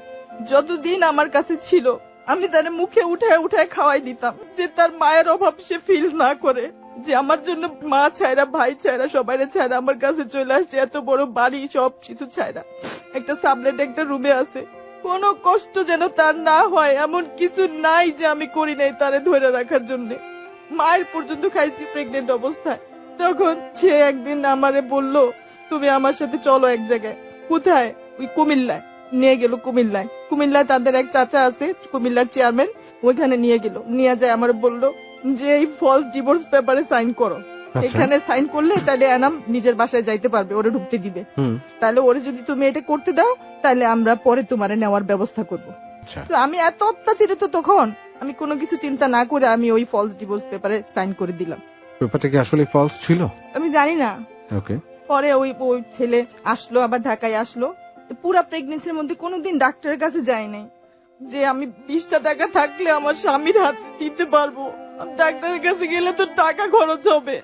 আমি যাই নাই কোনোদিন ডাক্তারের কাছে, যে আমার স্বামীর টাকা চাইলে যেন আমি বার করে দিতে পারি। আমার কাছে যাই আসতো, যে কয় টাকায় আসতো, আমি তার জন্য গুছায় রেখে দিতাম। আমার স্বামী কোনোদিন আমারে বলে নাই চলো একটু ডাক্তারের কাছে নিয়ে যাই। 9 মাসের মধ্যে কোনোদিন পেট ভরে ভাত খাই নাই, কোনোদিন একটা ডিম খাই নাই, কোনোদিন একটা ফল খাই নাই। যা দিত সব আমার স্বামীরে খাওয়াইতাম, মুখে উঠায় উঠায় খাওয়াই দিতাম। দেখুন প্রিয় শ্রোতা, মানে কি পরিমাণ কান্না করছে এই আজকের এই আপুটা আমাদের সামনে। মানে বাঙালি নারী একেই বলে যে স্বামীর পায়ের নিচেই মানে স্ত্রীর বেহেশত। এই ব্যাপারটা কিন্তু মনে প্রাণে মানে এই যে নুসরাত ওর মা যেটা করেছে, ওর বাবার কাছ থেকে মানে অকথ্য অত্যাচার সহ্য করেও কিন্তু বলতো যে যেখানে মেরেছে এই জায়গাগুলো আমার বেহেশতে যাবে, ও কিন্তু সেই কাজগুলোই করছে। এই কিন্তু বাঙালি নারী। আর এরা এগুলো মেনটেন করতে গিয়ে না বেসিক অধিকার এগুলোই কিন্তু সবসময় হারায়, সারা জীবন অত্যাচারিত হয়, মার খায় এবং মার খেতেই থাকে, শেষ পর্যন্ত কোনো মানে পজিটিভ কিছু কিন্তু তারা পায় না। আজকে দেখি নুসরাতের জীবনের গল্পটা কোথায় যায়। নুসরাত একটু শান্ত হন আপনি। আমি জানি যে গল্পগুলো বলছেন এগুলো আপনার জন্য কত না কষ্টের ছিল যখন আপনি ওই সময়গুলো পার করেছেন, যেগুলো বলতে গিয়ে আপনার বুক ফেটে যাচ্ছে আজকে কান্নায়। আমি জানি না কিভাবে সান্ত্বনা দিব। আপনি একটু শান্ত হন, সময় নেন, আপনি আপনার গল্পটা বলুন। তারপর যখন আমার প্রেগনেন্সির 9 মাস চলে আসলো, তখন আমি আমার মায়ের বাসায় আমারে নিয়ে গেল আমার হাজবেন্ড। আমার বাপ দরজা খুললো, দরজা খুলা ভিতরে চলে গেল। যা আমার মারে বললো, যা তোর বাচ্চা আসছে, যা ওটারে আন, আয়না কি করবি কর। তখন রাত 1টা বাজে। পাশে একটা নার্স থাকতো, তারে ডাকলো। আমারে হাসপাতালে নিয়ে যাবে এরকম কেউ ছিল না যে আমার জন্য এইটুক করবে যে আমারে হাসপাতালে নিয়ে যায় ডেলিভারিটা করাবে। তারপরে সিস্টারে আমার মা যায় দৌড়াইয়া যায় আর ডাইকা নিয়ে আসলো যে আপা আপা আমার মেয়ের পেন উঠছে, আপনি তো নার্স, আপনি একটু ডেলিভারিটা করাই দেন। তারপরে ওই সিস্টার আসলো, চেষ্টা করতে থাকলো। এক পর্যায়ে আমার প্রেসার উপরেরটা 90 হয়ে গেল, নিচেরটা 60 হয়ে গেল, লো যেটাকে বলে। হ্যাঁ, তখন ওই নার্স বলল এখন আর আমার হাতে কিছু নাই, আল্লাহর উপরে, আর তুমি যদি কিছু করতে পারো। তখন এক পর্যায়ে আমার দ্বারাও আর কিছু হইতেছিল না। তখন নার্স হাত দিয়ে আমার লজ্জাস্থানটা ছিঁড়ে আমার বাচ্চাটা বাইর করছে। তখন ওই ব্যবস্থাও ছিল না তার কাছে যে সে কিছু কাটা ছিঁড়ে আমার বাচ্চাটারে বাইর করবে। এই বাসায় ডেলিভারি হইলো আমার বাচ্চা। ওই অবস্থা, আমার স্বামী আমার বাচ্চাটারে এক নজর দেখলো, দেখা সে ওই সাবলেট বাসায় চলে গেল, কোলেও নিল না বাচ্চাটাকে। আমি বাচ্চারে দুধ খাওয়ানোর চেষ্টা করতেছি, বাচ্চার নাভিটা উনি আবার এমন ভাবে বাইধা গেছিল যে ওইটা বাধা হয় নাই ঠিক মতন। রাত্রে ওইটা থেকে ব্লিডিং শুরু হয়ে গেছে। আমার তো মাথা খারাপ, কান্নাকাটি, চিল্লাচিল্লি, আব্বা আইসা গালি গালাস, তুই একটা জন্ম দিছিস, ওইটা মতন চিল্লাইতেছে। ঘুমাইতে পারতেছি না, সকালে ওইটা অফিসে যাওয়া লাগবে। বাচ্চারা থামানোর অনেক চেষ্টা করলাম, সে থামে না। পরের দিন সকালে ওই বাচ্চাটা দেখলাম সাদা ধবধবে, বাচ্চাটা কেমন জানি হলুদ হয়ে গেল। আচ্ছা, পরে বাচ্চাটারে নিয়ে শিশু হাসপাতালে দৌড়াইলাম। ওই অবস্থায়, নিজের অবস্থা খারাপ, শিশু হাসপাতালে যায়া ভর্তি কে করবে, আমার তো কেউ নাই। আপনি নিজেই গেলেন বাচ্চাটাকে নিয়ে? আমি ওই অবস্থায় বাচ্চাটা নিয়ে দৌড়াইলাম শিশু হাসপাতালে। আপনার মা কেউ সাপোর্ট দিল না? আমার মার তো কোথাও যাওয়ার পারমিশনই নাই, আমার মা তো যাইতে পারবেই না। পরে আমি আমার বাচ্চারা নিয়ে গেলাম। পরে আমার আব্বা আসছে পিছনে পিছনে, আয়শা পরে ভর্তি করলো। আমার বাচ্চা নিয়ে গেছি সকালে, আর আমার ওই ভর্তি হয়েছে হলো সন্ধ্যার সময়। এই বাচ্চা নিয়ে শিশু হাসপাতাল, বাচ্চা নিয়ে পেটে নিয়ে তো কিছু খাই নাই, বাচ্চার গায়ে রক্ত নাই, শুকনা শুধু হাড্ডি আর চামড়াটা ঝুলে রয়েছে। বাচ্চা রক্ত পায় না, রক্ত পায় না, টেস্ট করবে কিচ্ছু পায় না। পরে মাথার রক্ত কাইটা রক্ত বাইর করলো বাচ্চার টেস্টের জন্য। রক্ত কেটে ব্লেড দিয়ে মাথার রক্তটা একটু ফুটা করলো, ওইখান থেকে রক্ত নিল। আমার চিৎকারে পুরা শিশু হাসপাতাল পুরা থমকে গেল, আমার চিৎকারে, আমার কান্নায়। তারপরে আমি কি করব, দিশাহারা আমি। তারপরে আসলো যে বাচ্চার জন্ডিসের পরিমাণ অনেক বেশি। 4-5 দিন হাসপাতালে থাকলাম। জন্ডিস যখন একটু নর্মাল হইলো, টাকা বাড়তেছে, এই টাকা কে দিবে? আমরা বললাম যে তুমি একটু তোমার পরিবারের বইলে একটু টাকা ব্যবস্থা করো না, আমি আমার বাপের আর কত কষ্ট দিব। সে বলল যে না, আমি ওইখান থেকে কিছুই চাইতে পারবো না। তারপরে আব্বাই বিল টিল দিয়া ছুড়াই নিয়ে গেল। ছুড়াই নিয়ে যায় আবার গালি গালাজ যে তুই আসলেই খারাপ, এই সেই, তোর জন্মের পরে মাইরা ফেলানো উচিত ছিল। তখন আমার মা আমারে দেখতো, আমার বাচ্চারে দেখতো। বুকে দুধ আসতো না, কারণ খাওয়া দাওয়া তো করি নাই, বাচ্চা পেটে নিয়া। মানে প্রথম কয়েকদিন দুধ আসে নাই। আমার আব্বা একটা দুধের পট আইনা দেয় নাই আমার বাচ্চার জন্য। ভাতের মার খাওয়াইছে আমার মা। আমার ওই একদিনের বাচ্চা ভাতের মার খায় খায় 3-4 দিন রয়েছে। 4 দিনের দিন বুকে দুধ আসছে। তখন আমি আল্লাহর কাছে বলছি যে আল্লাহ তুমি আমার বাচ্চারে বাঁচাইবা, হয়তো এই জন্য এটা দিয়েছো। তখন এরকম চলতে থাকলো কয়েকদিন, কিছুদিন এরকম চলতে থাকলো। তখন যখন 15-16 দিন হয়ে গেল, তখন আমার আব্বা বললো এখন তোর বাচ্চারা যাইতে বল এখান থেকে, হয়েছে তো আর কত। তখন বাচ্চারা নিয়ে আবার ওই সাবলেট বাসায় চলে গেলাম। সাবলেট বাসায় চলে গেলাম। এখন বাচ্চা আব্বা বলে দিল এখন বাচ্চা হয়েছে, তারপরেও তোর শ্বশুর বাড়ি থেকে কেউ কোনো খোঁজ নিতে আসে নাই, এখন তুই তোর ব্যবস্থা কর। তখন আমার মাত্র বাচ্চা হয়েছে 16 দিন, আমার ঘাও শুকায় নাই। তখন আমার স্বামী আমি বললাম যে তুমি বলো না বাচ্চা হয়েছে, এখন আমাদের জন্য একটা কিছু করতে। তখন আমার স্বামী বলল যে তোর আর তোর বাচ্চার সাথে আমার কোনো সম্পর্ক নাই, তুই আমার ডিভোর্স কবে দিবে এটা বল। তখন আমার মনের মধ্যে না ধিক্কার চলে আসলো, ঠিক এর কার সাথে আছি আমি? আমার জন্য মায়া করে না, নিজের সন্তানের জন্য যার মায়া নাই তারে আমি কাছে রেখে করবোটা কি? তখন আমি বাচ্চার যখন 3 মাস বয়স তারে আমি ডিভোর্স দিয়ে দিলাম। ডিভোর্স দিয়ে দিলেন? হ্যাঁ, ডিভোর্স দিয়ে দিলাম। ডিভোর্সটা কি মানে তখন আর না পেরে স্বইচ্ছায় সজ্ঞানে দিয়ে দিলেন? সজ্ঞানে। আসলে এরপরে আর কি বা করার ছিল? মানে এত কষ্ট সহ্য করলেন, বাচ্চাটা হলো এত কষ্ট করে, স্বাভাবিকের চেয়ে অনেক বেশি কষ্টই আপনি সহ্য করেছেন আপনার বর্ণনায়। বাচ্চাটা হওয়ার সময় আপনার বাবা মার কাছ থেকেও সাপোর্ট পাচ্ছেন না, মায়ের ইচ্ছা থাকা সত্ত্বেও মা কিছু করতে পারছে না। সবচেয়ে বড় ভরসা তো বিয়ের পর স্বামী, আমার যেটা মনে হয় মেয়েদের কাছে, তাই না? তো সেই জায়গাটাও যখন আপনি বন্ধ, আপনার জন্য থেকেও নেই, তো তখন আর আসলে ডিভোর্স দেওয়া ছাড়া মনে হয় না কিছু করার ছিল। প্রিয় শ্রোতা, আপনি শুনছেন অদ্ভুত একটা গল্প আজকে। আমি আসলে নিজেই মানে কেমন যেন একটা অন্যরকম পরিস্থিতি ফিল করছি আমার চারপাশে। এখন একটা বিরতি নিচ্ছি, আমরা ফিরে আসছি ঠিক একটু পরে। নুসরাত একটু নিজেকে সামলে নিক, পরিবেশটা জানেন এর পরে কি আছে, আরো পুরো 1 ঘন্টা আপনাদের সামনে রয়েছে, আরো কত কি না আপনি শুনবেন, আমাকেও শুনতে হবে। জীবন আসলেই কল্পনার চেয়ে বেশি কিছু, আরো একবার বলতে হয়। আপনি শুনছেন ক্লোজ আপ প্রেজেন্টস হ্যালো 8920, আর যে সেতু আছে আপনার সাথে, এবং নুসরাতের জীবনের গল্পটা আপনি শুনছেন। কোথাও যাবেন না, একটু পরে ফিরে আসছি। Close Up presents Hello 8920. Close Up. The closer, the better. Close Up presents Hello 8920. Close Up. The closer, the better.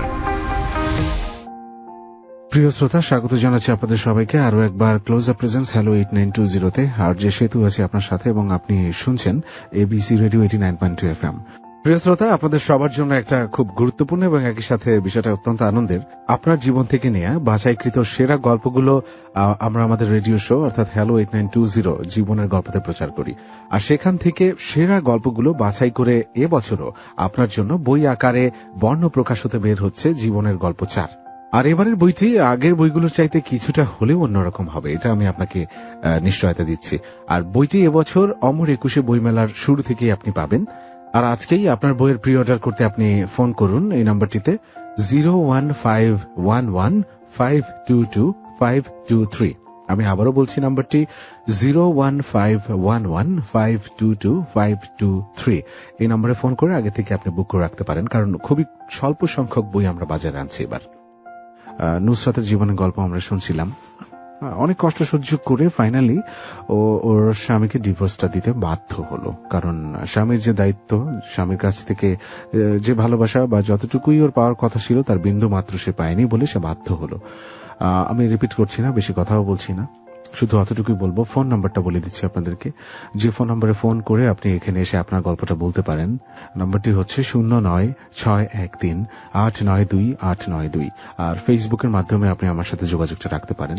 ফেসবুকের ঠিকানা হচ্ছে www.facebook.com/setu.abcradio। পেজটা আর যে সেতু নামে আছে, প্লিজ আপনি লাইক দিন এবং আমার মেম্বার হয়ে সাথে থেকে যান। হ্যালো 8920 জীবনের গল্প এই শোটি ইউটিউব থেকে ডাউনলোড করতে পারেন এবং শুনেও নিতে পারবেন। ইউটিউবে গিয়ে আপনি এবিসি অনলাইন লিখলে আমাদের চ্যানেলটা চলে আসবে, সেখানে গল্পটি আপলোড হয়ে যাবে এবং আপনি চাইলে পরে শুনতেও পারেন, ডাউনলোড করে রেখেও দিতে পারেন। চ্যানেলের নামটি হচ্ছে এবিসি অনলাইন। ওকে নুসরাত, আপনি ডিভোর্স দিয়ে দিলেন, সেখানে আমরা ব্রেক নিয়েছিলাম তারপর থেকে। ডিভোর্স দেওয়ার পর আমি আমার শাশুড়িকে একদিন ফোন দিলাম, ফোন দিয়ে বললাম যে আম্মা, আপনার ছেলেকে আমি আপনার বুকে ফিরাই দিলাম, আপনি এখন আমাকে এমন একটা কিছু দেন যেটা নিয়ে আমি আমার বাচ্চাটাকে নিয়ে চলাফেরা খাইতে পারি, একটা কিছু করতে পারি। সে বলল যে তোমার জন্য, তোমার বাচ্চার জন্য আমাদের কাছে কিছুই নাই। আমি আবার রিপিট করতেছি কথাটা, সে বলল তোমার এবং তোমার সন্তানের জন্য আমাদের কাছে কিছুই নাই। আমি হতভম্ব হয়ে গেলাম, আর আমার মুখ দিয়ে একটা শব্দও বাইর হইল না। কথাটা কে বললো? কথাটা আমার শাশুড়ি বলল। ওকে।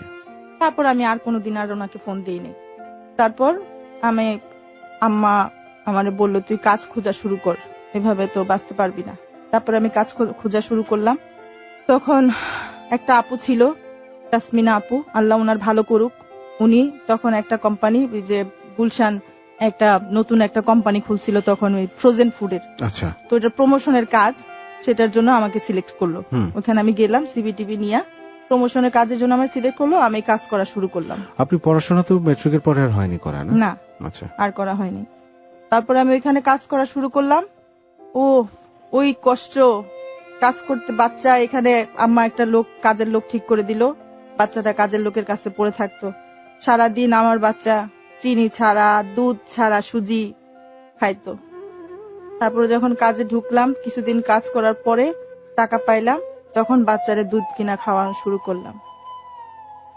আমি কাজ করতে যাইতাম, আমার বুকে দুধ জমা পাথর হয়ে যাইতো।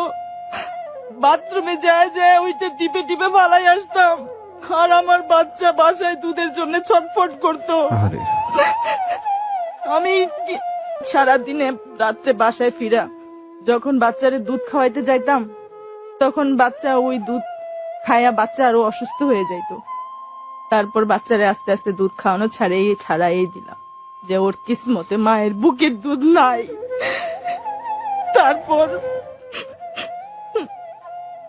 এইভাবে চলতে থাকলো কিছুদিন। তারপর আর পারি না, খায়া না খায়া, সকালে কোনোদিন খাওয়া নসিব হয়, কোনোদিন হয় না। অফিসে চলে যাই, গুলশান, ধানমন্ডি, এইসব জায়গায় সকাল 9টা থেকে রাত 9টা পর্যন্ত প্রমোশনের কাজ। কোনোদিন দুপুরে 5 টাকা থাকলে একটা সিঙ্গারা কিনে খাইতাম, কোনোদিন ওইটাও জুটতো না। রাত্রে বাসায় যায় কাজের মেয়েটা যেরকম রান্না করে রাখতো, এক মুঠ খায়া বাচ্চারা নিয়ে শুয়ে ঘুমায় যেতাম। এক সময় এমন অবস্থা হইলো আর শরীর চলে না। আমার ওই দিনের ছবি যদি আপনাদের দেখায়, আপনারা বুঝতে পারবেন যে আমার উপরে দিয়ে কি গেছে, কি বোলডোজারটা আমার উপরে দিয়ে গেছে। তারপরে আমি হিম্মত হারাই নাই, আমি আমার বাচ্চার হাত ছাড়া করি নাই। আমার মা আমার কষ্ট সহ্য করতে না পারে একটা ফ্যামিলি ঠিক করছে যে আমার বাচ্চারে তাদেরকে দিয়ে দিবে, তারা আমারে কিছু টাকাও দিবে। আমি আমার মারে বললাম, মা গো, তুমি কি আমাদেরকে ছাড়া যাইতে পারছো এত কষ্ট সহ্য করা? তাহলে আমারে কেমনে তুমি এই প্রস্তাবটা দিলা যে আমি আমার বাচ্চা দিয়ে দিব আরেকজন রে? কোনোদিনও না, কখনো না, কোটি টাকার বিনিময়েও না। তখন আমার মা বুঝে ফেলাইলো যে না, ও এই কাজ করবে না, কারণ ও তো আমারই মেয়ে, ওইটা পারবে না করতে। তখন এরকম চলতে থাকলো। তারপর 9 মাস যখন বাচ্চার বয়স, তখন আর পারি না, আর শরীর চলে না, না খাইতে খাইতে শুকায়া লাকড়ি হয়ে গেলাম। তারপর একদিন একটা ভাইয়া ছিল, ভাই, যিনি এনামের সাথে যখন আমার রিলেশন ছিল, যখন আমি চাকরি করতাম ইকবাল রোডের ওই অফিসে, তখন ওইখানে কম্পিউটার ঠিক করতে আসছিল। আচ্ছা। তখন উনি আমাকে পছন্দ করে, এবং 1-2 বার আসার পরেই উনি আমাকে বিয়ের প্রস্তাব দেয়। আচ্ছা। কারণ উনি বিয়ে করার জন্য মেয়ে খুঁজতেছিল তখন। তো উনার সাথে কথাবার্তা বললাম, মানে উনি কম্পিউটার ঠিক করার ছলে প্রায় প্রতিদিনই আসতো। আচ্ছা। আমাকে পছন্দ হয়ে গেছে এই জন্য, ভালো কম্পিউটার থাকতো তাও চলে আসতো। তখন উনি আমার একদিন লাঞ্চ নিয়ে আসতো, একদিন বিকেলের নাস্তা নিয়ে আসতো, একদিন এক একটা জিনিস নিয়ে আসতো। তো আমি ওনারে বললাম যে ভাই, আমি তো আরেক জায়গায় এঙ্গেজ। তো উনি তখন আমার কাছে তথ্য চাইলো, কে ছেলে, কি করে, আসল বিষয় সব আমি ওনারে বললাম। তখন উনি আবার খোঁজ নিল, ওই ছেলের খোঁজ নিয়ে আমাকে বললো যে এই ছেলে তো তোমার যোগ্য না, এই ছেলে তো নিজেই কিছু করে না, তোমারে কি খাওয়াবে। মানে কার কথা বললেন? আপনার হাজবেন্ড? এনামের কথা বলতেছি। আমাকে তো ডিভোর্স দিয়ে দিচ্ছেন ততদিনে আপনি? না, এটা আমার বিয়ের আগের কথা বলতেছি আমি। আপনাকে আমি বললাম না যে এনামের সাথে যখন আমার রিলেশন হইলো, তখন আমার আব্বার চাকরি সাসপেন্ড হয়ে গেল, আমি একটা অফিসে জব করতেছিলাম। ওকে, এটা তখনকার ঘটনা। আচ্ছা, মানে একটু পিছনে আমাদেরকে যেতে হলো বা এনি চান্স এটা আগে হয়ে গেলে বেটার হতো। যাই হোক, আমরা যেখানটায় ছিলাম আপনার গল্পে, যে আপনার বাচ্চাটাকে নিয়ে আপনি পরিস্থিতিতে আছেন, আপনি যাই হোক, এই যে পরিচয়ের সাথে যে কম্পিউটার সাথে যিনি আসেন, এটার সাথে অনেক বড় সম্পর্ক আছে, যে কারণেই আমরা একটু পিছনে গেলাম বিজনেস। হ্যাঁ, তখন ওই খোঁজ খবর নিয়ে আমাকে বলল, এই এনাম তো তোমার যোগ্য না, তুমি একটা প্রতিষ্ঠিত ছেলেরে বিয়ে করবা, তুমি কেন ওই ছেলেরে বিয়ে করবা? তখন আমি বললাম যে কারণেই হোক, আমি যেরকম ছেলে চাই এনাম ওইরকমই ছেলে, আমি একটা শান্তশিষ্ট সভ্য ছেলে চাই, আর আপনি তো অনেক শিক্ষিত, সুন্দর, স্মার্ট, আপনি যে কোনো মেয়ে পাওয়া যাবেন। তখন উনি আমার খুব চেষ্টা করলো কনভিন্স করার, খুব যত ভাবে সম্ভব, কিন্তু উনি ওনার সব হিস্ট্রি গুলো আমাকে বলে দিছে সত্যি সত্যি। উনি হিউজ ড্রিঙ্ক করতো, মেয়ে লোকের কাছে যাইতো, ওনার একটা রাত মেয়ে লোক ছাড়া চলতো না, সব উনি আমাকে গড়গড় করে বলে দিছে। তো তারপরেও আমি ওনারে জিজ্ঞেস করছি, আপনি কি এগুলা ছাড়তে পারবেন? তারপরে উনি বলছে যে ড্রিঙ্ক করা ছাড়তে পারবো না, বউ ছাড়তে পারবো কিন্তু ড্রিঙ্ক করা ছাড়তে পারবো না, আর বাকি সবকিছু ছেড়ে দিব। আচ্ছা, এটা উনি আমাকে বলল। তখন আমি বললাম যে না, তাহলে আপনি আমার জন্য না, ওইখানেই ক্লোজ চ্যাপ্টার। তারপরে উনি ওনার মতন ব্যস্ত হয়ে গেল। পরে আমার বাচ্চার যখন 9 মাস বয়স হইল, তখন আমি ওই ভাইরে আবার ফোন দিলাম। আপনি ফোন দিলেন? আমি ফোন দিলাম, ওনার নাম্বারটা আমার কাছে রাখা ছিল। আচ্ছা, ফোন দিয়ে বললাম আমার তো এই অবস্থা, এই 1 বছরে আমার মধ্যে আমার সাথে এগুলা ঘটে গেছে।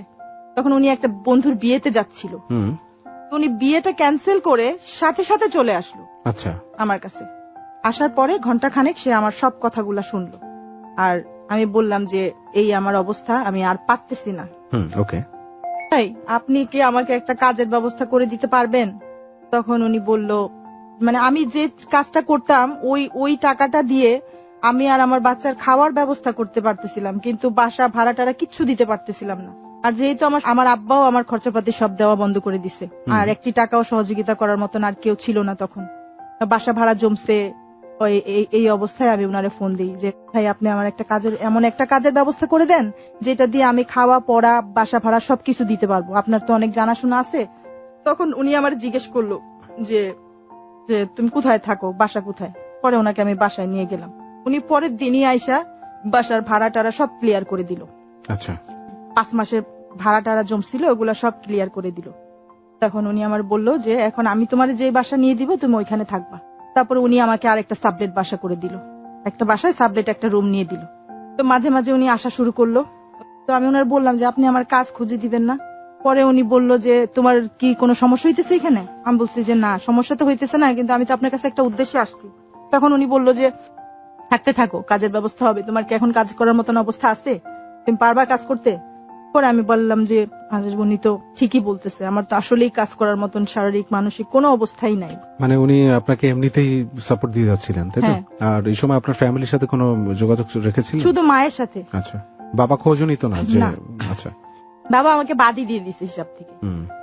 তারপরে ওই ভাই খরচাপাতি দেওয়া শুরু করলো, বাচ্চার দুধের খরচ এই সেই, আর বাচ্চাকে খুব আদর করতো, আমার বাচ্চাটাকে আচ্ছা খুবই আদর করতো। যখনই আসতো বাচ্চার জন্য কিছু না কিছু নিয়ে আসতো, আর কোলে নিয়ে একদম মাথা থেকে পা পর্যন্ত চুমাইতে থাকতো।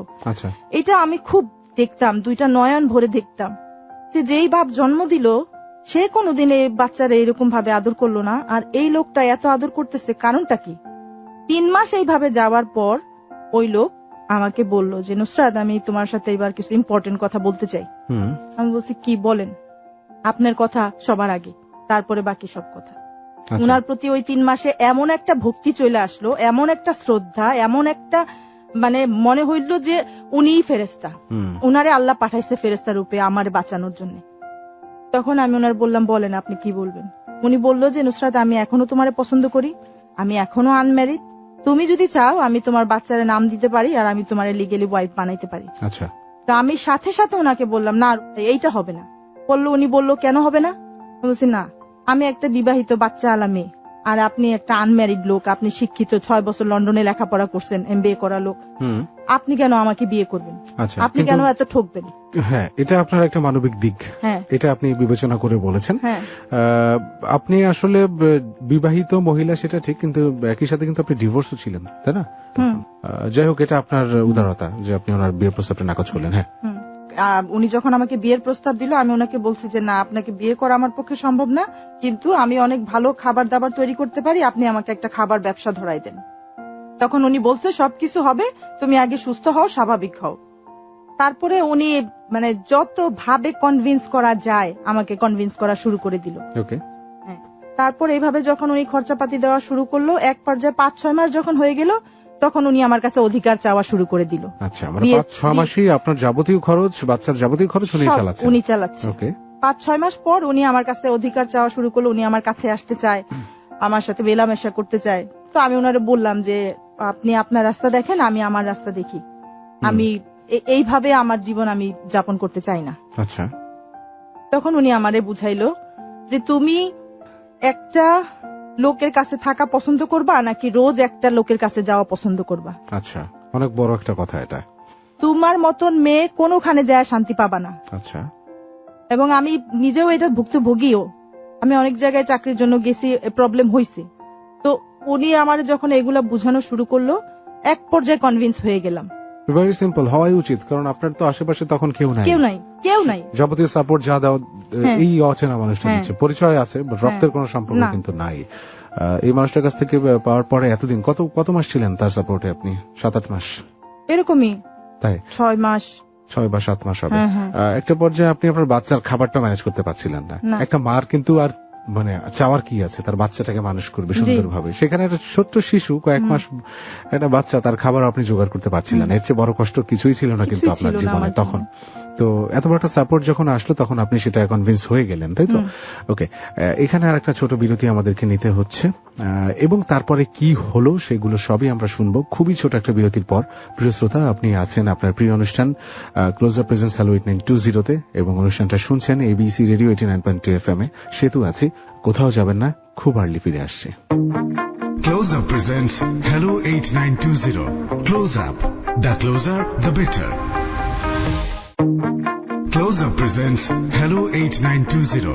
Close Up. The closer, the better.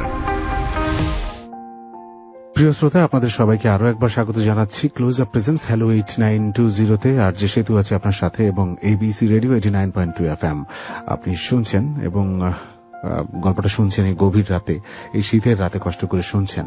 আপনাদেরকে ধন্যবাদ এবং কৃতজ্ঞতা প্রকাশ করছি আপনাদেরকে, এত সুন্দর করে আপনারা পাশে আছেন, সবসময় সাপোর্ট দিয়ে আসছেন, এবং আপনাদের এই সাপোর্ট ছাড়া আসলে আমার পক্ষে কোনোভাবেই সামনের দিকে এগিয়ে যাওয়া সম্ভব নয়। Thanks once again.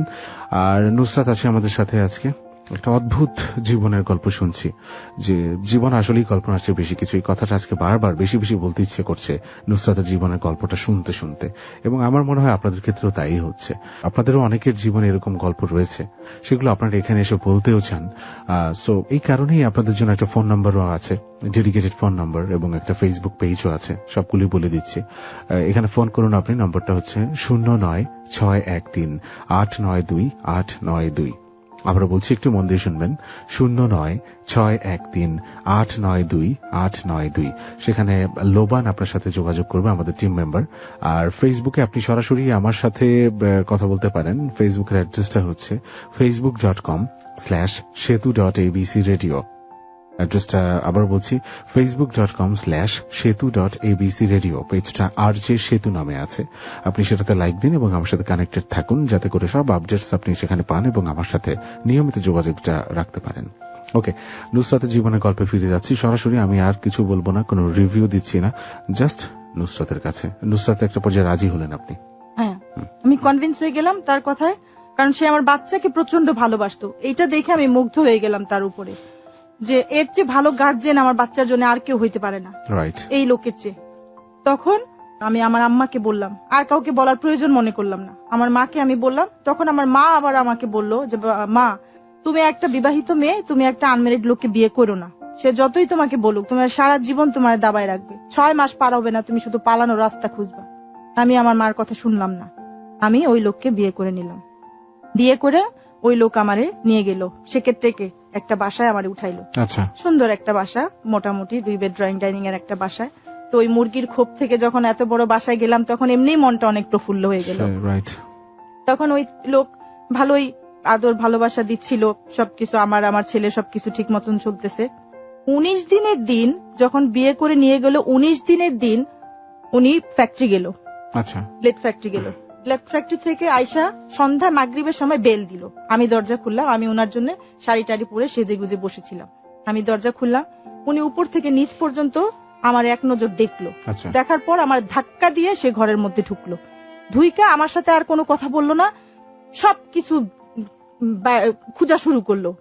বারান্দা, বাথরুমে, ওয়ার্ড্রোফের ভিতরে, রান্নাঘরে, দরজার পিছনে সবকিছু খুইলা খুঁজা শুরু করলো। আচ্ছা, আমি ওনার বারবার জিজ্ঞেস করতেছি আপনি কি খুঁজতেছেন, আমাকে বলেন, আমি খুঁজে দিই। উনি শুধু আমার ধাক্কা মেরে সরাই দিচ্ছে।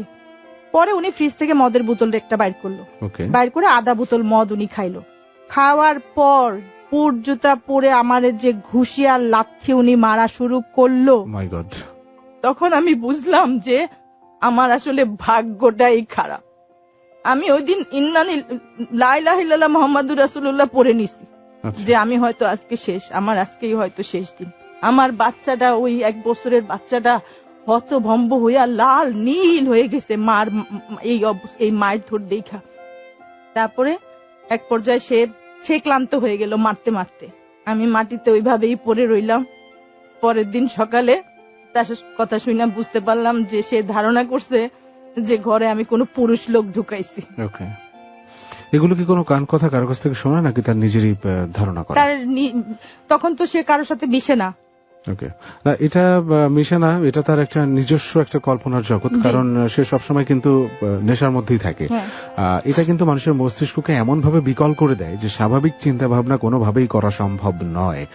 যাই হোক, আপনি আসলে কোনো উপায় না দেখে তার সাথে চলে আসলেন, তাকে বিয়ে করলেন। কোনো উপায় ছিল না কিন্তু, এবং মূল কারণ ছিল আপনার বাচ্চাটার সবচেয়ে ভালো গার্ডিয়ান কিন্তু সেই হতে পারবে এই চিন্তাটা থেকে। যাই হোক, একটু ও সময় আসলে আর বেশি কিছু ভাবারও ছিল না, কিন্তু একটু যেই ভাবার অপশনটা থাকে সাধারণত, যেরকম একটা অ্যাডিক্টেড মানুষ যিনি কিনা নর্মালি তার লাইফ কোনোভাবে লিড করতে পারেন না, তার নর্মাল অ্যাক্টিভিটিজ এর পেছনে যে জিনিসটা কাজ করে সেটা হচ্ছে ড্রাগস, যে কোনো প্রকারই হোক না কেন সেটা, মানে সে স্বাভাবিকভাবে কিছু করতে পারে না। এমন একটা মানুষের সাথে সারা জীবন পার করাটা কতখানি টাফ হতে পারে, এই চিন্তাটা কিন্তু অনেকখানি ইম্পর্টেন্ট করে নেওয়া। যাই হোক, আর একটা ব্যাপার হচ্ছে যে আপনার বাচ্চার জীবনে আপনার ছোটবেলার জীবনের প্রতিফলনটা আমি দেখতে পাচ্ছি, যে আপনিও একেবারে ছোটবেলা থেকে এখন এরকমই পরিবেশে দেখেছেন, এবং আপনার বাচ্চাও হয়তো দেখা এই শুরু করলো। এরপরে কি হবে, লেটস সি, বলুন আপনি। তারপর পরের দিন আমি চলে গেলাম আমার মার বাসায় বাচ্চাটাকে নিয়ে, যে না হবে না। এখানে বাসায় গেলাম, আমার আব্বা আম্মা দেখলো আমার চোখ মুখ সব ফুলা, এইখানে নীল, এইখানে কালো, গলার এখানে সব ছিঁড়া, খামচি দিয়ে সব ছেঁড়া, কি বিভৎস অবস্থা আমার। আমার আব্বা উঠা এসা বলল, এই যে তোর আবার ফেরত আসছে, কোনোখানেই টিকতে পারবে না। দোষারোপটা আপনাকে করলো আমার আব্বা। আচ্ছা, কিছু বললাম না, ভাগ্যেই ছিল, ধরে নিলাম। যখন আমার কয়েকদিন গেল, আব্বা কিছু বলল না, যে যখন দেখছে একটা মার মুড় খায় আসছে। কয়েকদিন যাওয়ার পর আম্মারে বলতেছে, তোর এটা যাবে কবে? আম্মা বললো, যাবে মানে এই জানোয়ারের কাছে যাবো কি জন্য, মেয়ে দিব না মেয়েরে যাইতে। পরে আম্মারে বলতেছে, তুই শুদ্ধা যায় থাকবি ওদিকে, তোর মেয়ে নিজে যাই না, বুঝা গেছে না সব, একদিনও আর থাকতে পারবে না, এখন বাইরে তো বল।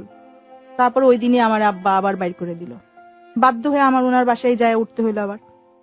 তারপরে এর মধ্যে উনিও ফোন করে মাফ টাফ চাইছে, সরি বলছে। আচ্ছা, তারপরে আমি গেলাম, যাওয়ার পরে আবার কিছুদিন ভালো চলতেছে, সবকিছু ঠিকঠাক।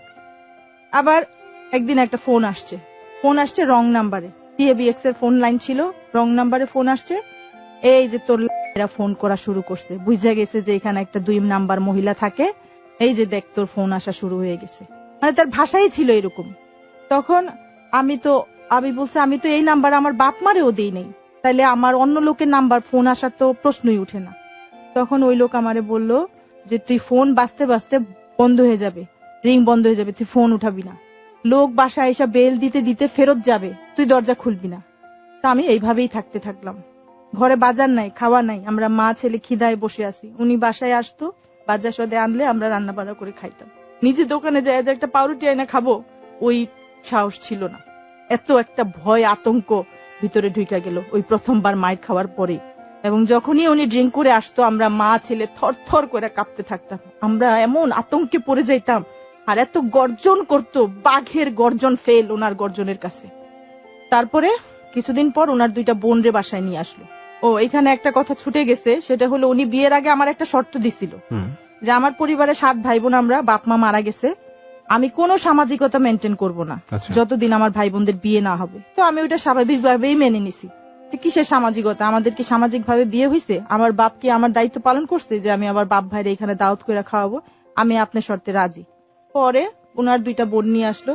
বোন নিয়ে আসার পরে এতদিন তো ওনার একার অত্যাচার সহ্য করতে, এমনি ভালোবাসতো, খুব আদর করতো।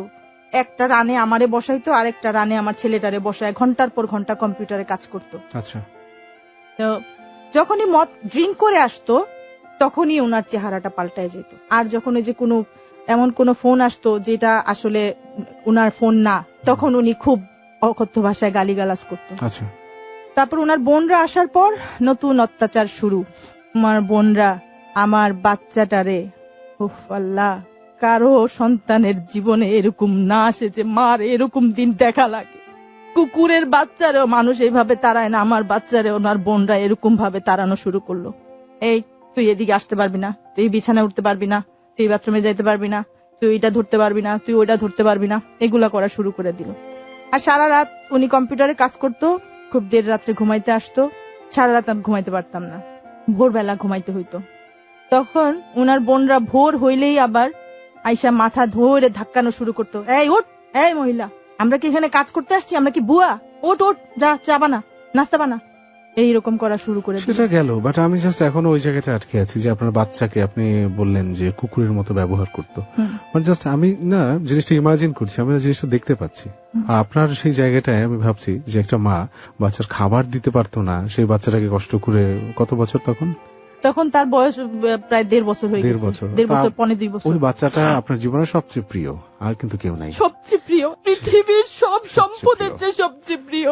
তো মার কাছে এর চেয়ে বড় সম্পদ আর কি? আর সেই বাচ্চাটাকে যখন আপনি দেখলেন আপনার চোখের সামনে, আহারে আহারে পৃথিবী, বলেন আপনি, দেখি আর কি কি বলার আছে আপনার। তারপরে এরকম চলতে চলতে কিছুদিন পরে আমার স্ট্রোক করলো। আমার ব্রেনে স্ট্রোক করলো, ছোট্ট একটা স্ট্রোক করলো। আমার ডান চোখটা বন্ধ হয়ে গেল, আমার মুখটা বাঁকা হয়ে গেল। তখন ওই লোকই আবার আমার ট্রিটমেন্ট করাইলো। মানে এই টর্চার সহ্য করতে করতে আমার এক পর্যায়ে স্ট্রোক হয়ে গেল 9 মাসের মাথায়। শুধুমাত্র এই টর্চার না, পেছনের সমস্ত ঘটনার ইফেক্ট কিন্তু রয়ে যাচ্ছে। স্ট্রোক করলো।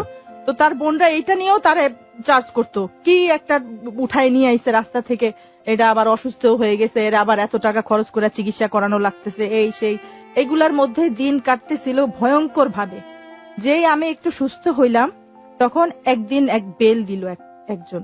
দরজা খুললাম, এক মহিলা হুর হুর করে ঘরের মধ্যে ঢুকে গেল। ঢুইকায় আমার চুলগুলা ধইরা আমারে বলল, এই তুই আমার জামাইয়ের সাথে সংসার করতেছিস কি জন্য? মানে কি? আমি বলছি আপনি কে? বলে আমি কে তুই জানোস না? তোর বলে নাই আমি কে? আমি তোর বউ। তারপরে আসলো, আমি বললাম এইসব কি? তার বোনরাও জিজ্ঞেস করলো এইসব কি? তখন সে বলল সে আমার আনঅফিশিয়াল ওয়াইফ। Unofficial wife? সে পরিচয় করাই দিল, এটা আমার আনঅফিশিয়াল ওয়াইফ। এবং উনি পরিচয় করাই দিলেন? হ্যাঁ। এবং আনঅফিশিয়াল বলতে কি বোঝাচ্ছেন? মানে ছিল সে। ওকে, আরো এক নতুন ঘটনার অবতারণা। একেবারে শেষের দিকে আমরা, প্রিয় শ্রোতা, জানি না যে নুসরাত আজকে যে গল্পগুলো বলছে আপনি মানে কিভাবে নিচ্ছেন। অনেক গল্পই আপনি শুনেছেন, কিন্তু এরকম গল্প আপনি শুনেছেন কিনা আমি জানি না, আমারও শোনা হয়নি কখনো। এইরকম অদ্ভুত একটা জীবনের গল্প নিয়ে আমি আপনার সাথে আছি, আপনার প্রিয় অনুষ্ঠান ক্লোজ আপ প্রেজেন্স হ্যালো 8920-তে। আর যে সেতু আমি, এবং আপনি শুনছেন আপনার প্রিয় radio station ABC radio 89.2 FM। এরপরে কি হলো সেই ব্যাপারগুলো নিয়ে আমরা ফিরে আসছি ছোট একটা বিরতি নেওয়ার পর। কোথাও যাবেন না। Close Up presents Hello 8920. Close Up. The closer, the better. Close Up presents Hello 8920. Close Up. The closer, the better. স্বাগত জানাচ্ছি প্রিয় শ্রোতা আপনাদের সবাইকে ক্লোজ আপ প্রেজেন্স হ্যালো 8920-তে। আর যে সেতু আছে আপনার সাথে এবং এবিসি রেডিও 89.2 FM শুনছেন আপনি। আমি বেশি কথা বলবো না, শুধু ফোন নাম্বারটা এবং ফেসবুক অ্যাড্রেসটা বলছি। আপনি ফোন করতে পারেন আমাদের এই নম্বরে 09613892 আর ফেসবুকে আমার সাথে কানেক্টেড থাকুন। ঠিকানাটা হচ্ছে www.facebook.com/setu.abcradio। প্রিয় শ্রোতা, নুসরাতের জীবনের গল্পে আছি আমরা এবং এক ভয়াবহ জীবন, ভয়াবহ একটা গল্প আপনি এতক্ষণ শুনলেন এবং আরো কিছুটা শোনার বাকি আছে আপনার। সেখানে আমরা চলে যাচ্ছি। নুসরাত, যেখানে আমরা ব্রেকটা নিয়েছিলাম, যে আরো একজন ওয়াইফ এসে হাজির হলো আপনার হাজবেন্ডের, আনঅফিশিয়াল ওয়াইফ। তারপর আমি ওই ওনার এখান থেকে চলে গেলাম মায়ের বাসায়, যা চাকরি খোঁজা শুরু করলাম। তারপরে হঠাৎ করে শরীর খারাপ হয়ে গেল। তারপর ডাক্তার কাছে যেয়ে জানতে পারলাম যে আমি আব্বার দ্বিতীয় হাজবেন্ডের সন্তান আমার পেটে চলে আসছে। তো ওইটা জানার পর আমার মা বলল যে এখন কি করবা। আমি বলছি আমি তো বাচ্চা তো আমি ফেলবো না, আল্লাহর নিয়ামত তো আমি ফেলবো না। আমার মা বলছে যে দরকার নেই, বাদ দাও। তা আমি আবার বাচ্চার কথা চিন্তা করে আবার এর কাছে চলে আসি। এর কাছে আসার পর এই বাচ্চা হয়। এর মধ্যে প্রায় এই মহিলা চলে আসতো, আইসা চিল্লা চিল্লি গালি গালাস আর এই লোকরে টাইনা হেস্টায় নিয়ে যাইতো। নিয়ে 4 ঘন্টা 5 ঘন্টা পরে এই লোক আবার বাসায় ফিরতো। তো এগুলা নিয়ে প্রায় অশান্তি হইতো, মারাত্মক অশান্তি হইতো। এগুলার মধ্যেই বাচ্চাটার জন্ম হয়। এর মধ্যে আমার মায়ের উপর দিয়ে ঝড় তুফান যাইতেছে, আমার বাপের আমার উপর দিয়ে যাইতেছে আমার এখানে, আর আমার মায়ের উপর দিয়েও যাইতেছে। আমার বাপের অত্যাচার দিন দিন বাড়তেছে। আমার মায়ের অসুস্থ হয়ে গেছে, ডায়াবেটিস, হাই প্রেসার, এই অসুখ ওই অসুখ, ওষুধও কিনে দেয় না ঠিক মতো। আচ্ছা। এক পর্যায়ে 2010 সালে আমার মার হাত ডায়াবেটিক্স এর কারণে না কি কারণে দোনোটা হাত একদমই শক্ত হয়ে গেল এবং একটা কাপড় ছোঁয়া লাগলেও সে এমন জোরে চিৎকার করতো, মনে হইতো যে সে এখন তার সাথে কিছু হয়ে যাবে। আচ্ছা।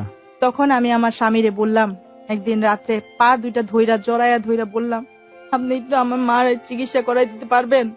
আমার বাপ তো আমার মার চিকিৎসা করাবে না। ডায়াবেটিস হাসপাতালে নিয়ে গেছি, ওইখানে বলছে যে ওনার দোনোটা হাত কাটা ফেলতে হবে।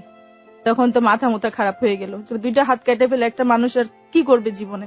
তখন ওই লোক বললো, ঠিক আছে আমি চিকিৎসা করাই দিব তোমার মার, কিন্তু আমি জাকাতের টাকা থেকে চিকিৎসা করাবো। আমি বললাম, জাকাতের টাকা, ফেতরার টাকা, সদকার টাকা, যেই টাকা হোক, আপনার বাচ্চাদের গা মুছায় ওই টাকা দিয়ে আমার মার চিকিৎসা করাই দেন। পরে ওই লোক আবার আমার মায়ের 3 মাস এই সকাল বিকাল আমরা হাত আর কাটাইলাম না, আমার থেরাপি করে করে আল্লাহর রহমতে এতটুকু ভালো হইলো যে চলাফেরা খাইতে পারে। এর মধ্যে আমার আম্মার জরায়ুতে টিউমারও হয়ে গেল। তো এরপরে আমার আব্বার অত্যাচার আমার মায়ের উপরে আরো ডাবল হয়ে গেল, কারণ সে শারীরিক চাহিদা তখন আর পূরণ করতে পারতেছিল না। তখন আমার আব্বা আর একটা বিয়ে করবে। আমার আম্মা সাথে সাথে লিখিত দিয়ে দিল, আপনি বিয়ে করেন যায়।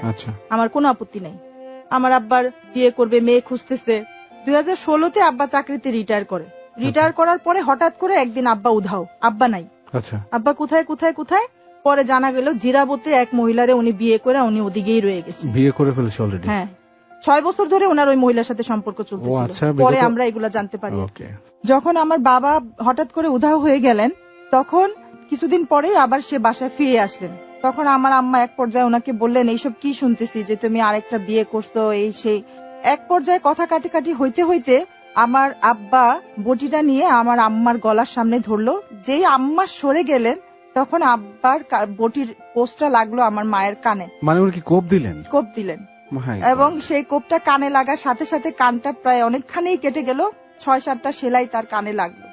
আচ্ছা, আপনি কিছু মনে করবেন, একটা কোয়েশ্চেন আমার, মানে আপনার আব্বা কি এমনিতে এমন, মানে এই যে উনি এমন কাজও করছেন, উনি সব সময় যখনই রাগ হইতেন আমার মায়ের লজ্জাস্থানে বটিটা নিয়ে ধরে রাখতেন এবং বলতেন, তুই আর একটা শব্দ করে এখনই তোরে মাঝখান থেকে আমি ফায়রা ফেলবো।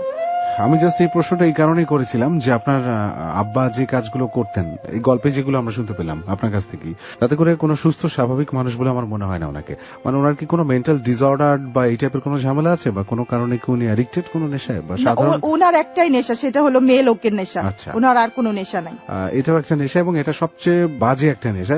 তো এই নেশাটা কতখানি যে লেম করে ফেলে একটা মানুষকে, একটা সুস্থ একটা স্বাভাবিক মানুষকে, তার মেন্টালি যে কতখানি লোয়েস্ট হয়ে যায় একটা মানুষ, সেটা এই যে এই গল্পে আমরা আজকে শুনতে পাচ্ছি। অথচ আমার আব্বা যখন দ্বিতীয় বিয়ে করতে চাইলেন, সাথে সাথে আমার আম্মা লিখিত পারমিশন দিয়ে দিল যে তুমি বিয়ে করতে পারো। হ্যাঁ, এখানে আপনার আম্মা বলে এটা সম্ভব হলো, মানে দেখা যাচ্ছে যে আপনার আব্বা যেমন কিছু হলেই দাবটি নিয়ে উঠে আসে, আপনার আম্মা যদি এরকম হতো তাহলে কিন্তু এখানে আরো বাজে কিছু হতে পারতো। একটা ব্যাপার আমরা বলি যে তোমার সামনে যদি কেউ উত্তেজিত অবস্থায় তোমাকে কোনো ব্লেম করে, তুমি পানির মতন তরল হয়ে যাও। সেটাই হয়েছে আপনার ফ্যামিলি। সেই জন্যই আমার মা হয়তো 40 বছর এখানে থাকতে পারছেন, এছাড়া সম্ভব ছিল না। আমার আম্মা সত্যিই পানি ছিলেন। তখন আমার মায়ের ভাগ্য এতই খারাপ, কারোরে আল্লাহ এরম ভাগ্য না দিক। আমার 2টা ভাই আমার মাকে রাখবে না। আমার মা কই যাবে। আমি চিন্তা করলাম যা আছে কপালে আমি আমার মারে নিয়ে আসবো আমার কাছে।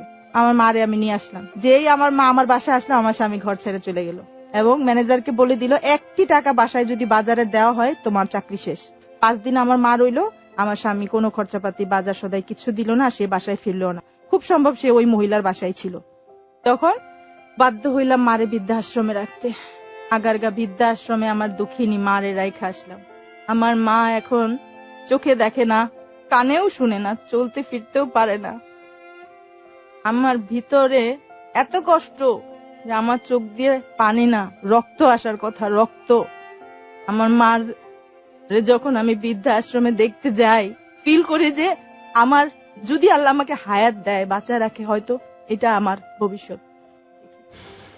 কারণ এই লোক আমাকে আজ পর্যন্ত 500 টাকা এরকম ভাবে দেয় নাই যে আমি আমার ভবিষ্যতের জন্য কিছু করতে পারবো, এবং সে আমার সার্টিফিকেটটা পর্যন্ত ছিঁড়ে টুকরা টুকরা করে ফালাই দিছে। একটা ঘটনা মনে পড়ে, বিয়ের 3-4 বছর পরে একটা দামি জামা চাইছিলাম, 3,500 টাকা দাম ছিল জামাটা, খুব পছন্দ হয়েছিল। আমি আমার স্বামীকে বললাম আমাকে এই জামাটা কিনে দিবেন, আমার না জামাটা খুব পছন্দ হয়েছে। 2-3 দিন খুব শুনাইছে তোর যোগ্যতা আছে এই জামা পরা, 3,500 টাকা। আমার যে আমি কোনোদিন আমার 250 টাকা 300 500 টাকা ঈদের জামা কিনে দিত, আর এমনি 200-250 টাকার উপরে কখনো কাপড় কিনে দিত না। ওইটা নিয়ে আমার দুঃখও নাই। তো আমি উনারে বললাম যে জামাটা আমার অনেক পছন্দ হয়েছে, আপনি কি আমার জামাটা কিনে দিবেন? তখন উনি আমার বলল তোর যোগ্যতা আছে, তাহলে তো আমি ইন্ডাস্ট্রিয়ালস এর মেয়ের বিয়ে করতাম যদি এত দামি কাপড়ে জামা পরাইতে হইতো। তোর ড্রেনে থেকে উঠাই নিয়ে আসছি কি এইগুলা পরানোর জন্য? তারপরে এক পর্যায়ে সে রাজি হইলো জামাটা কিনে দিতে, কিন্তু সে বলল তোরে আমি জামাটা কিনে দিমু, কিন্তু আমার জানের সদকা দিমু, নিবি? ওই দিন আমি রিয়েলাইজ করলাম যে অনেক মেয়েরা আছে, শুনি পেপারে পড়ি, পত্রিকায় পড়ি, যে জামা কিনে দেয় নাই দেখা, শাড়ি কিনে দেয় নাই দেখা স্বামীরে ছাইরা চলে গেছে। ওই দিন আমি রিয়েলাইজ করলাম যে কেন মেয়েরা শাড়ি জামা কিনা না দেওয়ার কারণেও স্বামীরে ছাইরা চলে যায়। স্বামীরা যখন এইসব কথা বলে সবাই এটার লোড নিতে পারে না, কিন্তু আমি ছোটবেলা থেকে এগুলা দেখতে দেখতে আমার কাছে এগুলার এখন কোনো ব্যাপার না। মানে আপনি ছোটবেলা থেকেই পুরুষ শাসিত সমাজের এই নির্মম চিত্র দেখে আসছেন। আমি এটা বলতেছি না যে ভালো পুরুষ নাই, নিশ্চয়ই ভালো পুরুষ আছে, কিন্তু আমার লাইফে পাই না। আপনার লাইফে নাই। আমার ভাইরা যেরকম, আমার বাপ সেরকম, আমার 2টা স্বামীই এরকম বাইর হয়েছে। এখন আমার বড় ছেলে, যখন আমি তারে মাদ্রাসা থেকে নিয়ে আসলাম, তখন আবার সে 2-2.5 বছর বাসায় থাকলো। বাসায় থাকার পর তখন আমি আবার প্রেগনেন্ট। তখন আবার তার এই বাচ্চা পেটে এই লোকের মদ খায় আইসা চিল্লা চিল্লি গালি গোলজ এগুলা দেখতে দেখতে পাগল হয়ে গেলাম। তখন আবার বাচ্চারে বাধ্য হয়ে মিরপুর আজরাবাদ মাদ্রাসায় দিয়ে দিলাম। তখন আমার ছেলে কেজিতে উঠছে। কেজিতে উঠাই সে বাংলা ইংলিশ সব রিডিং পড়তে পারতো।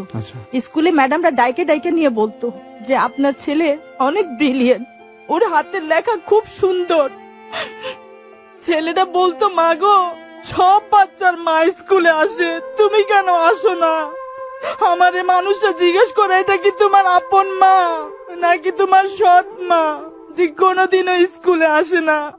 আমার ওইটুকুনো বাচ্চা তো এটা বুঝবেও না যে মার আসার পারমিশন নাই, এই জন্য আসে না। আমি আমার বাচ্চার স্কুলেও খোঁজ নিতে যাইতে পারতাম না। আমি বাইরে গেলে এই লোক বলতো কার সাথে শুয়ে আসছোস, এমনকি তার বন্ধুরে এইসব কথাও বলতো, ওরে ভিতরে নিয়ে ওর স্যালোয়ারটা চেক কর। এত নোংরা ভাষায় আমার বাচ্চার সামনে আমার সাথে কথা বলতো, আমার মনে হইতো মাটিটা ফাঁক হোক, আমি ওইখানেই ঢুকে যাই। আমার এতবার সে বেশ্যা ডাকছে যে বাজারের বেশ্যা, বিয়ে করে হয় না ও মানুষ এতবার বেশ্যা ডাকে না।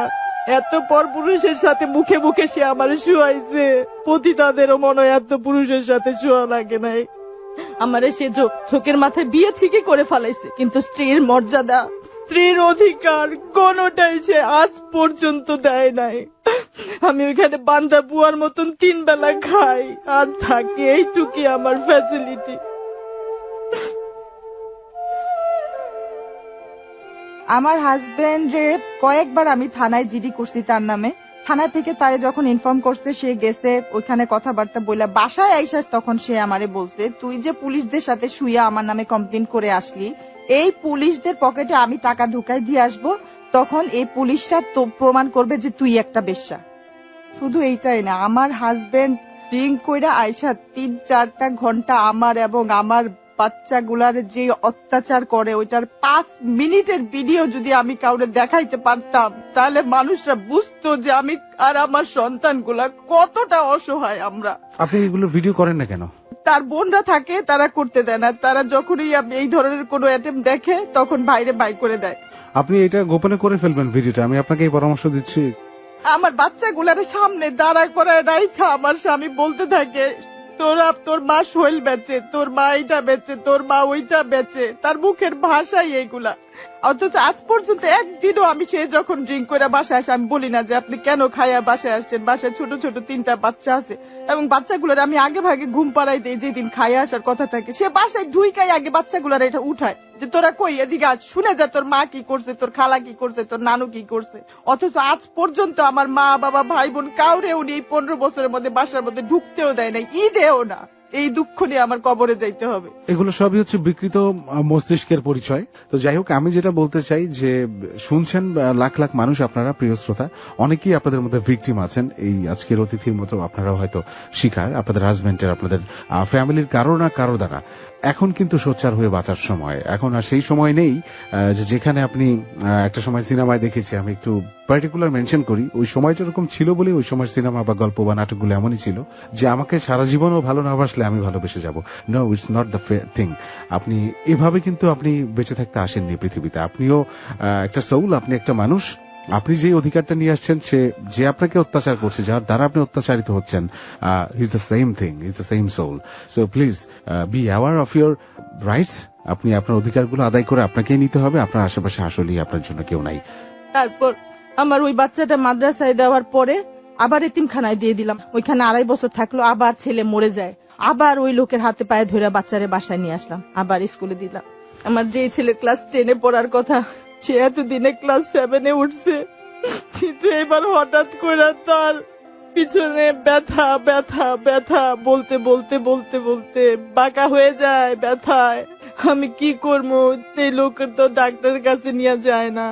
পরে অনেক দিন পরে ডাক্তার দেখাইলো, তারপরে রিপোর্ট টেস্ট করলো, টেস্ট করে আসলো তার কিডনিতে পাথরও আছে আর তার কিডনি দুটোও ফেল। My goodness. বড় ছেলে আমার জান, আমার প্রাণ, আমার সবকিছু। আমি সারা দুনিয়ার সম্পদের চেয়ে আমার এই বাচ্চাটারে আমি বেশি ভালোবাসি। আমি রিপোর্ট গুলাও সাথে নিয়ে আসছি। এখন আমি জানি না আমি কি করব, কিন্তু আমি তারপরেও মনোবল হারাই নাই। আমি এখনো দাঁড়াইতে চাই আমার মায়ের জন্য, আমার ছেলের জন্য। আমি বাঁচতে চাই, আমি এদের জন্য কিছু করতে চাই। আমি অনেক ভালো রান্না করি। আজ পর্যন্ত জীবনে যত মানুষকে রান্না করে খাওয়াইছি, সবাই একটা কথাই বলছে, ভাবি আপনি রান্নার ব্যাপারে কিছু করেন না কেন? এটা দিয়েই তো আপনি দাঁড়াইতে পারেন। চেষ্টাও করছি, কিন্তু ক্যাশ ক্যাপিটালের জন্য কখনো কিছু করতে পারি নাই। এমন কোন রান্না নাই যে আমি জানি না। Fast food item, Chinese item, Bangla item, সবকিছু আমি রান্না করতে পারি। কিন্তু আমি কখনো এটা নিয়ে ব্যবসায়িক ভাবে দাঁড়াইতে পারি নাই, কারণ আমার স্বামী আমাকে সাপোর্টও করে নাই। এবং তার কাছ থেকে যে 2-1 বার চলে গেছি, তখনও আমি করতে চাইছি, কিন্তু আমি ক্যাশ ক্যাপিটালের জন্য করতে পারি। কিন্তু এখন আমার করতে হবে। আমার মা কে ডাক্তার বলছে যে উনাকে 1 মিনিটও এখানে একা রাখেন না। উনার ডায়াবেটিস হাই, উনার প্রেশার হাই, চোখে দেখে না, কানে শুনে না, উনার এখান থেকে নিয়ে যান। এই জন্য এখন আমি আবার রুখে দাঁড়াইতে চাই, আমার মায়ের জন্য, আমার বাচ্চার জন্য।